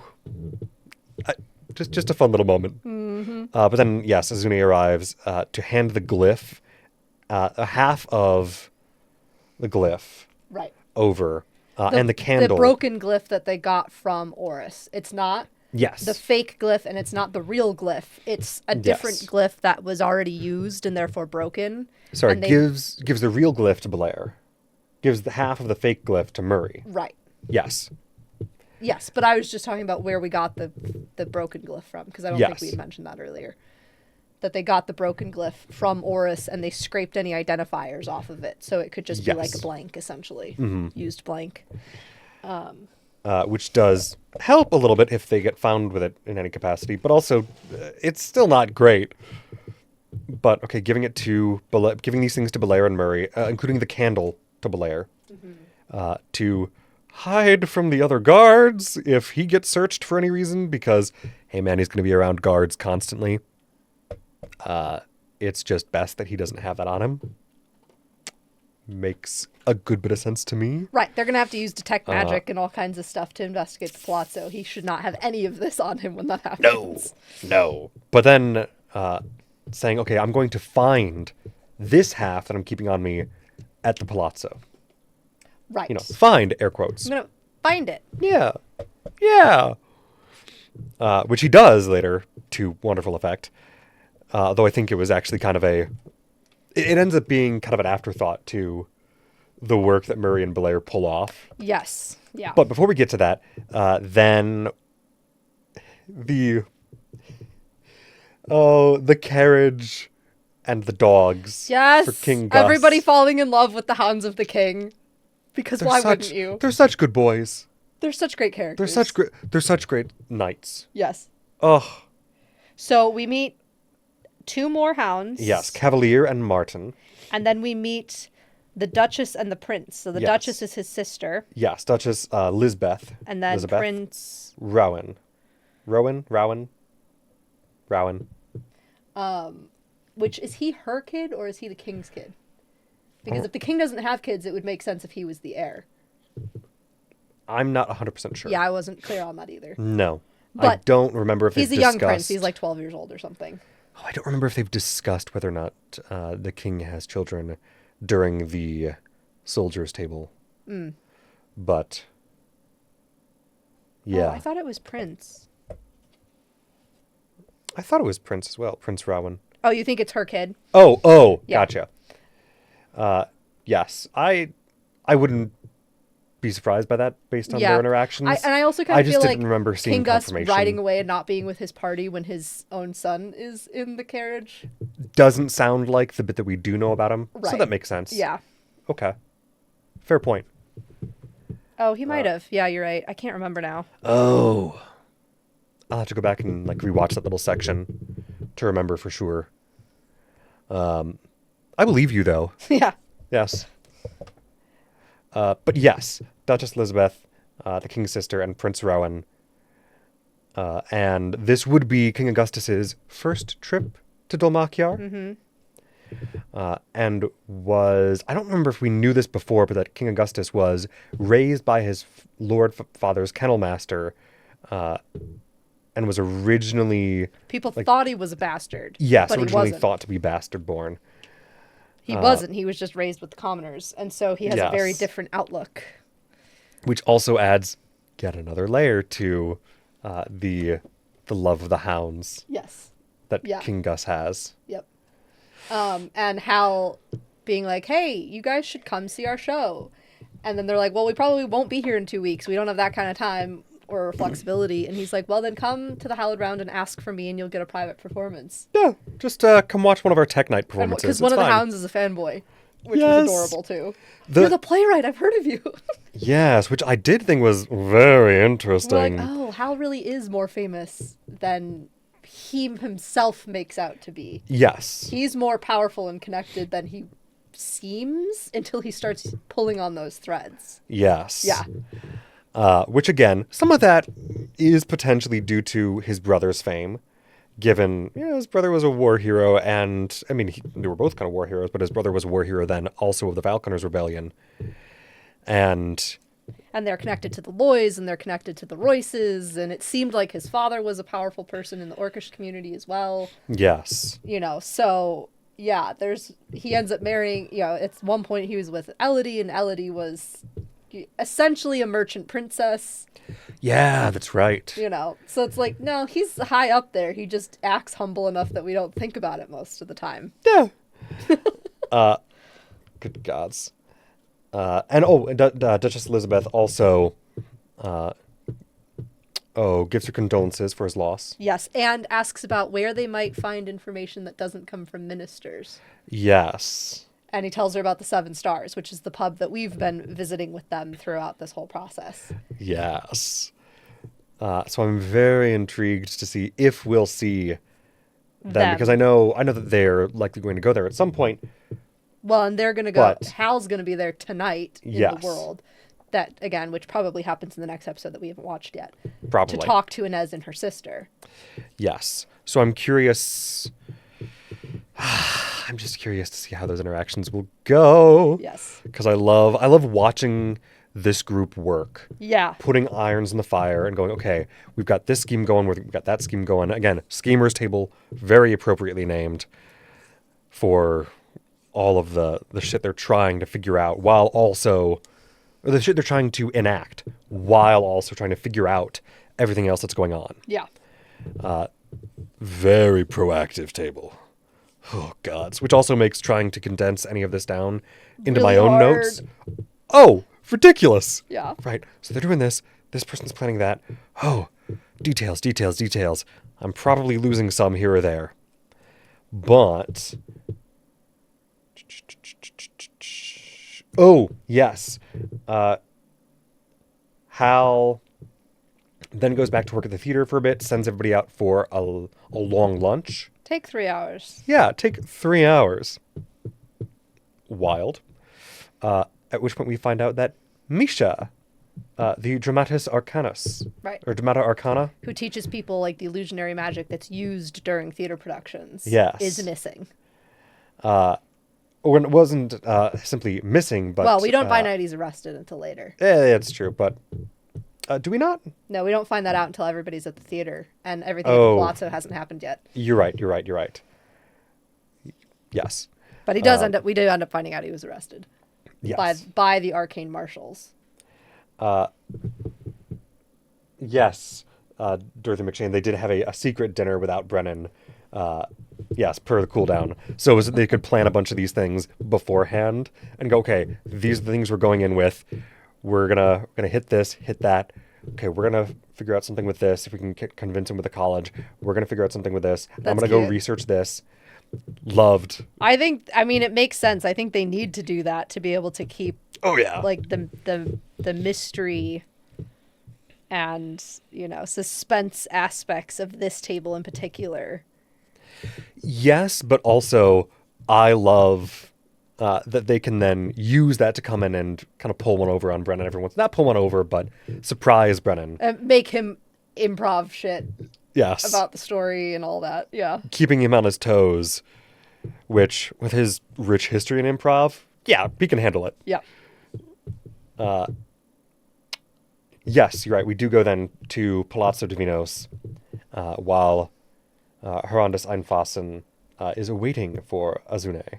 Yes. Well, we kind of talked about this already. We talked about this already, but... What Azune and Einfassen are talking about. What we haven't talked about is the magic that Murray and Belair use to plant the seeds about the Taconuses. That Einfassen's already gone by the time that happens. He's left. He's left his guards, but he himself has left after telling Azune, hey, you should fear me, and hey, it would be good if you became devout. Yes. Oh, we did talk about... I forgot this was in this episode for some... Again, it all kind of blurs with those two. Yes. Especially because it's all happening on the same day. If you would choose to be a devout man, that would not be an unwelcome development for me. Yes.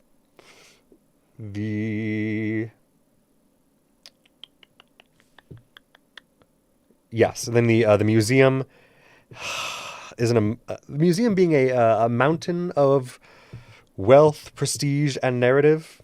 Yeah. I thought it was a good pull from Belair, and Belair then preparing his, I guess, worker bees, or like people who work under him, for, hey, we're going to instill as much chaos and mess as possible. Things need to get lost. Papers need to be misfiled. There need to be 3 different contradictory documents about every piece that's in here. Yep. Also, please remember, they kill the storytellers first. Uh-huh. And that line sent chills down my spine when he said it. And I was like, oh no. Oh no. I mean, you're not wrong, but Yep. The bird that sings is the first into the coal mine. Right. But I did love, again, any little bit of We're going to cause as much chaos as possible with as much bureaucratic nonsense Yep. as we can. I'm just waiting to see how flustered and furious and frustrated the Cormorants get. And But now again, we're going to be adding in interns who have never worked in a museum before, some of whom are going to be chosen for their intelligence and their potential loyalty to Murray and Belair. Others are going to be chosen for how stupid they are. Yes. To literally just make the chaos as chaotic as possible. Which again, I love that ploy and that choice by them to go, okay, we can actually team up here on convincing Cora that you're chill with her now. Yes. And assisting in keeping the Cormoroys at bay. At least a little bit from getting their hands on some of these powerful magical items. And Murray using musical migraine. I know. And specifically retooling it a little bit. Yes, phantasmal force and magical migraine. Yes. And she used her 11 portent to get her arcana high enough to make that work. Yep. Which is cool. Yeah. Again, great use of, well, if I only need to hit this, I'm going to use the portent I have to make sure that I do hit it. I'm not going to roll lower than it, and it doesn't have to be like a nat 20 or something. As long as it hits, we're good. Between that and Belair's phantasmal force to implant false memories of what did actually happen. Yes. Oh, I have so many quotes written down from this section. Hang on, let me put this down. You go. I'm gonna keep this row going.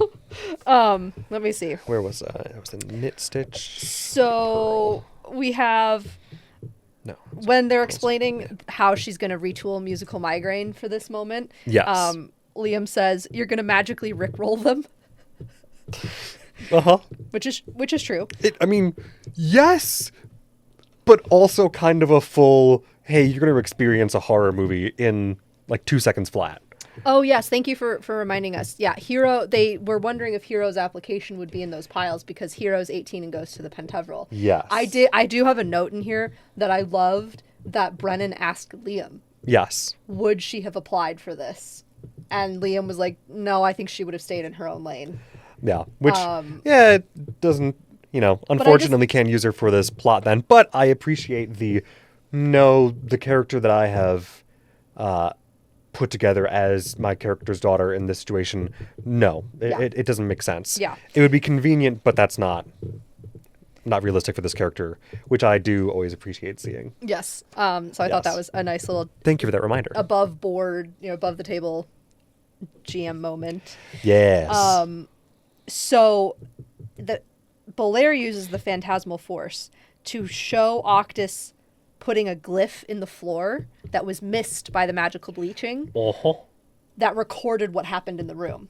And what was recorded was his brother killing him on the table, which is what actually happened, though Belair, Belair took what they had gleaned from Octus and everybody that had been there and just kind of augmented it. And the augmentation ended up being true, and Murray used the musical migraine to create the screams and the voices of Taconis telling guards to tear everybody down and the screams of everybody dying and whatever.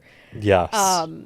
And like a mid-murder 911 call just telepathically forced into your mind like an ice pick. Right. So the quotes that I had written down were all truths start as an illusion. Mm-hmm. The lie they're telling is the truth. And which again, perfectly in line with Belair's whole shtick. Right. And then you use this lie to tell the truth that they used magic to try to destroy. And it's about this time as well that they are a magical dream team. We've already seen that with the Overture, and now they just keep doing it, and it's awesome. Gods. We love them working together so much. Oh, yeah. Well, and Azune then also just the priestly houses.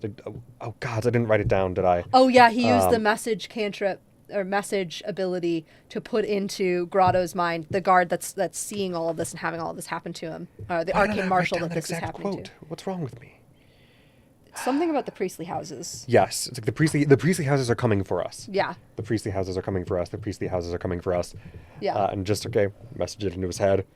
And So then immediately the catch three him. of them Oh, together- Grotto, are you okay? Right. Just totally, like, magically lambast this guy. And as Azune is taking him downstairs to give his report to both the Einfossen guards and the other arcane marshals that are there, Murray sees the last candle in the candelabras burn with a blue flame. And that's when she and Belair start putting together that Demodus was probably here. Uh-huh.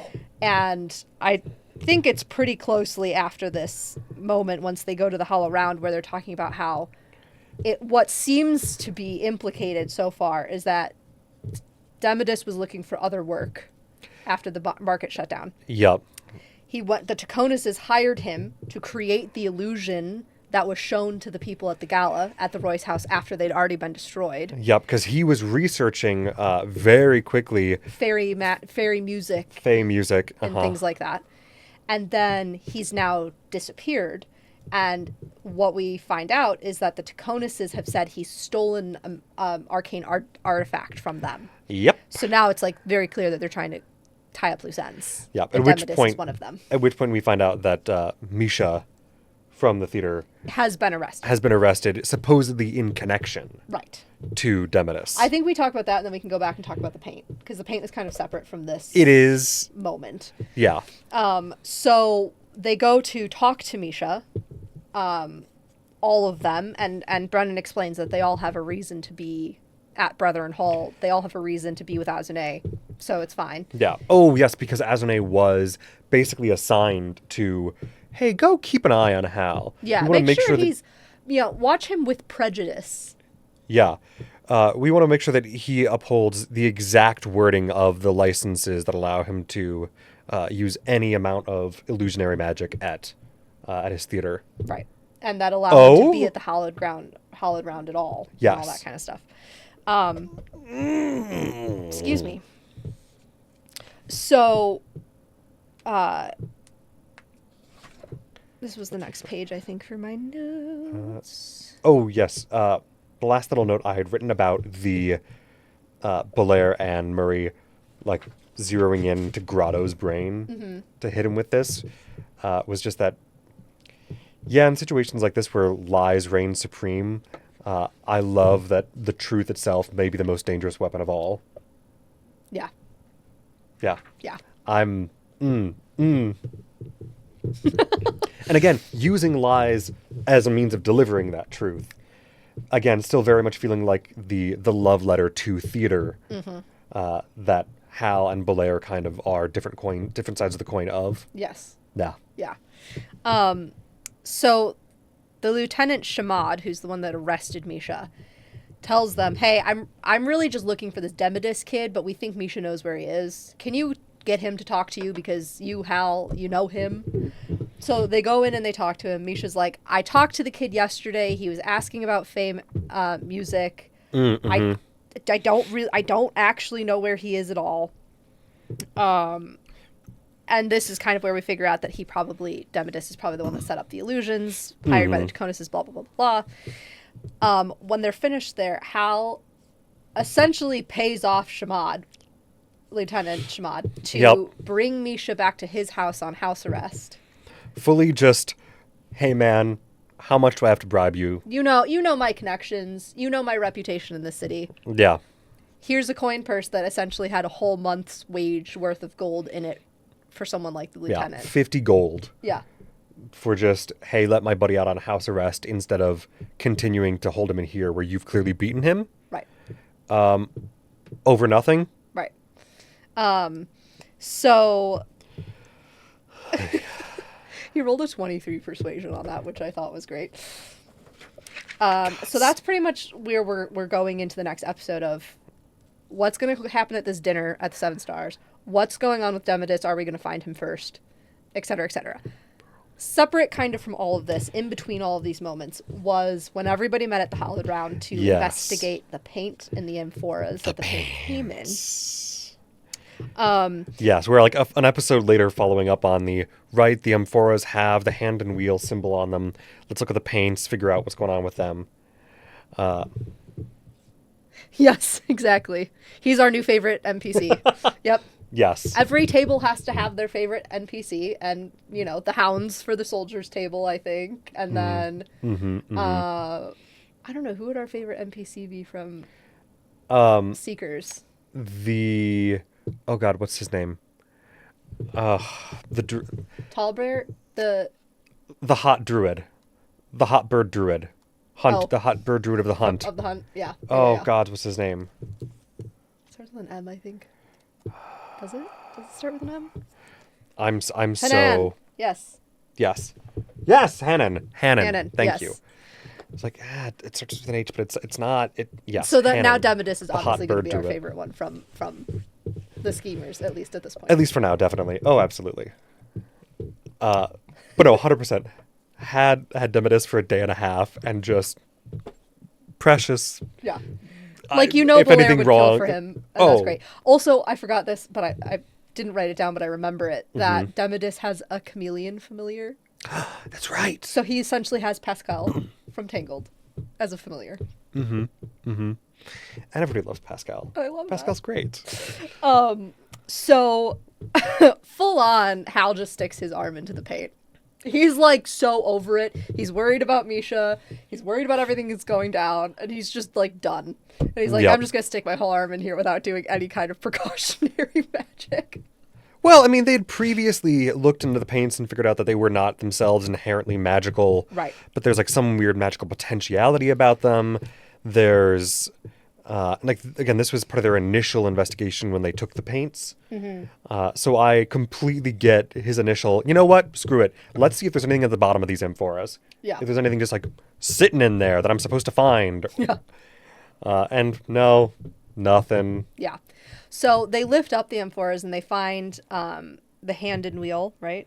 That's what they're Yes, the called. hand and wheel. The hand and wheel emblem. But Murray points out that the hand and wheel, ceramics company has two different versions of their emblem. One is the one that just goes on their regular like houseware and dinner plates, and one that has Pottery barn. right that has a quill mixed into it that is for magical components and or things that are meant to hold magic. Yes, which makes sense as a safety regulation. Right. And as a kind of thing that, like, yeah, there'd be city ordinances about this. Because you can't, you have to designate the ability of your product to be capable of something like that, if that is its intended purpose. Right. So, they end up casting. I have a thing on here. Well, first of all, Azune casts guidance. There is also a king in town. Yeah, and he tells the director, if you want to meet royalty, you should go to the 7 Stars. Yes. And what was it? My chance to marry upwards. Yeah, I loved that. It was hilarious.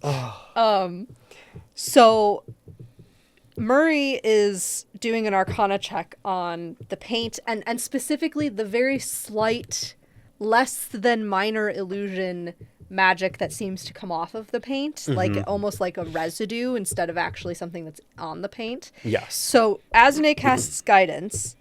Hal gives a bardic inspiration, and Bolaire does something that gives her an advantage on the roll. I can't remember specifically what I don't it was. remember either, but I know it was it was such a group effort. Yes. Such an insane group effort. But specifically, I want to point out that when Azune cast guidance, help. You're right. It was just a help action. yeah, Thank you. his guidance feels like flipping through a Rolodex of memories. I just want to know. What all this freaking memory stuff, thematic thing is going on with him. What does he not remember that all of his magic, like, is his sorcerer magic tied to memories? What is going on? I want to know. How many of his memories are real? Right. You have to start asking that. How many of his memories are fake? And like, okay, so here's another completely out of the box, no eggs in the basket theory.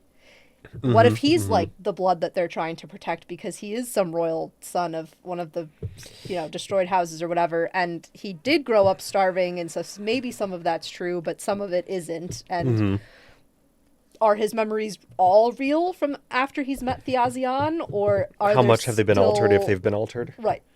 Uh-huh. What is going on? What is going on? Hey, I love the uncertainty and fear. I love it so much, but it's driving me up a wall. Anyway. What? I hadn't noticed. So all of those things together she needed a DC 25 on that Arcana check to get anything really useful out of it. Yeah. And all of those things put together gave her a 26. Awesome. Perfect little, hey guys, if we all put our heads together, we can maybe together form one coherent thought. So the quote I've written down from that is, how many humanities majors does it take to scan a cantrip? Which I now want to put on a t-shirt. Oh, that'd be good. That'd be good. Oh, gods. So essentially what she figures out is that it's weak magic foil wrapped over something powerful. It's concealing something. It's a red herring, essentially. And that there's a potent mixing at the edge of these two different schools of magic, of conjuration and necromancy, and that the conjuration is slightly stronger. Leans slightly more towards conjuration. So that gives nobody any good vibes. No. None at all. No. And Hal's like, isn't conjuration magic used to make doorways? Yes, it is. And everyone's like, oh, fuck. And I love the description of the backdrops that Shadia has already painted. Yes, the different stories that she's already painted. Yes, and how much it feels like the paintings themselves are looking at the stage like they're waiting for something. So, yeah, I have some notes then on that. Okay. Azune is talking to Hal about them because Hal put his hand up on them and is trying to figure out if there's anything that you can feel from the paint now that they've been used. And Azune asks him, the murals are an act of creation by Shadia herself. Yes. And acts of creation absorb the intention that is used when they are made. Mm-hmm. What would Shadia have been intending when she made these? And you're just like, and would Thiazi have known that Shadia and or Hal would be painting murals like this with this paint? Which I do love that implication, and I kind of have to assume that. I hope so. That, yeah, Hal and Shadia are in some ways predictable enough to Thiazi. Right. As they're going to put this to good use, even if it's not the original use that Thiazi intended. Right. If it's, well, this would be good enough. And as long as I let Hal know about the paint's existence. Mm-hmm. I would love for these murals, with no other story plot points connected to it yet. We don't know its intended purpose yet. We don't know it. But I think it would be fascinating if during performances of the different stories that are on those walls, if they come to life. Yep. In some way or another. If those heroes come out and are able to, in some illusionary conjuration kind of way, be able to be there, and then you have all of these heroes from old just ready as like the protectors from Hogwarts, if you'll excuse referencing Harry Potter, that can be turned on to come and help when protection is needed or what have you. Yes. And in this place where a god this is where a god came down to talk to his people, and it's also where a god was killed. Mm-hmm. And now you have this act of creation paint being used on dead heroes and forgotten stories, and it's just like, oh, the implications of what could happen with this are amazing. Yeah, funny that Belair is more sure that Thiazi wouldn't go to Hal. Wouldn't give Hal something dangerous than Hal is. No, that's yeah. Yeah, no, that's fair. I do. Yeah, it is kind of funny that Hal's just like, hey, man, I don't know what the hell my brother was dealing in. And Bowler's like, well, whatever he was dealing with, it's not going to hurt. This specific thing is not going to hurt you. Yeah, probably. But I will say I got a similar vibe to some extent from the paints themselves. Again, because of the significance of that location mm-hmm. and everything around its everything around its history. Mm-hmm. But just with the paints themselves, since it seems like they have an aura about them that is not necessarily strictly as a magical component, because magical components themselves wouldn't necessarily read as magical, but their residue is, it's the layer of something underneath whatever the foil illusory is. I wouldn't be surprised to see the paintings move at some point. Yeah. At the very least. Or like provide some kind of magic boost. Right. Or something. But I'm curious to see if they will like jump off the wall or interact with the outside world beyond the walls that they're painted on in some capacity, or if they are going to just primarily be moving as storytelling elements that the theater troupe hasn't knowingly prepared for yet. Yeah. I also am curious if it's going to be something where, because it's Shadia, if she's going to have a certain amount of connection to it. Because she's the one that kind of created hope so. them, Yeah. And we love Brennan being Liam's kids. Oh. So the more we can get of that, the better. Brennan playing anyone's kids is always delightful. Murray then uses her augury ability to meditate on what they've learned and these murals, their orientation towards the audience, and essentially what. Yes, more Shadia the better for sure. I want to know more about Hero too. Yes, because we haven't really gotten. No, we just see glimpses. No. But this is where we get this idea that the stage has been set. Yes. And an arcane thesis is in process. Yes. And essentially, there's going to be unavoidable strife, and Murray can either stay the course and face that strife in the light potentially with help, or she can turn off of the path and face that strife alone in the dark. Mm-hmm. And you're just like, oh, crap. Uh-huh. And then Hal casts aid. Yes. To all three of them. The others. Oof. And then, chronologically in the episode, then they went to the Brethren Hall and dealt with that. But... Yes. But this was kind of such a separate thing from that. Yeah. I will say I also enjoyed the use of augury in a slightly different way than intended. Mm-hmm. Because it is very much meant to be hey, if I do X, will I get a good result or a bad result? Yeah. And I like we can bend the rules a little bit. Mm-hmm. That Brennan is always willing to, we can play with things a bit to make it make sense. And, ask the question. Yes. Just, what are we figuring out here? Yeah. And I love the discussion of the paints and the use of augury and all this discussion as Thiazi fired an arrow and died before it hit its mark. Yeah, but it's still heading on the same trajectory he sent it on. Yes, and the vibes are that, there are a lot of components in place for things to happen still that have yet to actually come to fruition that we haven't seen. And that even dead, Thiazi is still 3 steps ahead of everybody else. Yes. Love it. Love it. The die is cast, but we have not yet seen the result. Yeah. Love it. It's so good. Yeah. Oh, the horrors. How far did you get on your project? Only 7 rows. Shockingly, we were on a talking stream lot. where we talk a lot, we were talking a lot. It is, it's the There's trouble. just so much to keep track of, too. It You is. really have to be on the notes on a regular basis. Well, but... again, especially with how dense some of these episodes are. Yeah. With how much we have to keep track of the irons in the fire that... and we're going to need to make a Excel relational database to keep track of all of these things. I'm sure their lore keepers already have, but we should make our own. We should... in the bounteous free time that I have... Yeah, well, I would love to go scour the... We're going on break for CR our other Wiki. project after next week anyway, so we are... it'll be fine. Yeah, we're only going to have so much additional time as a result. But regardless... Oh, well, you are always welcome here. Oh. We love talking with new friends about all of this. Yes. All are always welcome. Our stream schedule is... completely up in the air and never solidified because we have ADHD. Yes. Yay! and busy lives on top of that. Yes. But thank you for joining. And we do Much appreciated. post slightly edited versions of these on YouTube Yes. by like Tuesday or Wednesday after we stream. Yeah.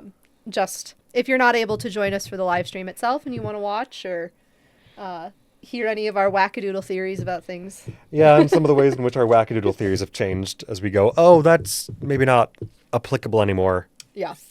Eh. Yeah. Oh, that's right. But if anybody's curious, I don't know if you guys are really going to be able to see it much, but that's You can kind of see it. how much we got Nice. through on this. Yeah, I So, got a few we're working. rows. I probably got an inch and a bit on this, I think. Yeah, more or less. Nice. Yes. Yes. We're good. It's also it's a relatively thin yarn, so it grows slowly. Yeah. But, oh, you watched them. Amazing. Oh, great. Thank That's you. so cool. Delightful. Well, hope to see you around again sometime. Yeah. And if you ever have any kinds of your own theories or points that you want to talk about, we always want to hear them. So Yes. always feel free to let us know, either in the comments on YouTube or obviously here in our chat. We love it. Yeah. So Yeah. In the meantime, should we do one last? We have 2 more episodes coming out.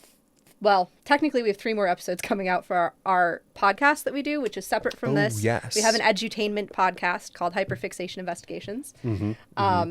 Because of family things that happened last week, our episode from last week did not go up. It will go up tonight at some point. yeah. And then we have 2 more episodes coming out through April and the beginning of May. And then we are off for summer break on that part of our projects. Yes.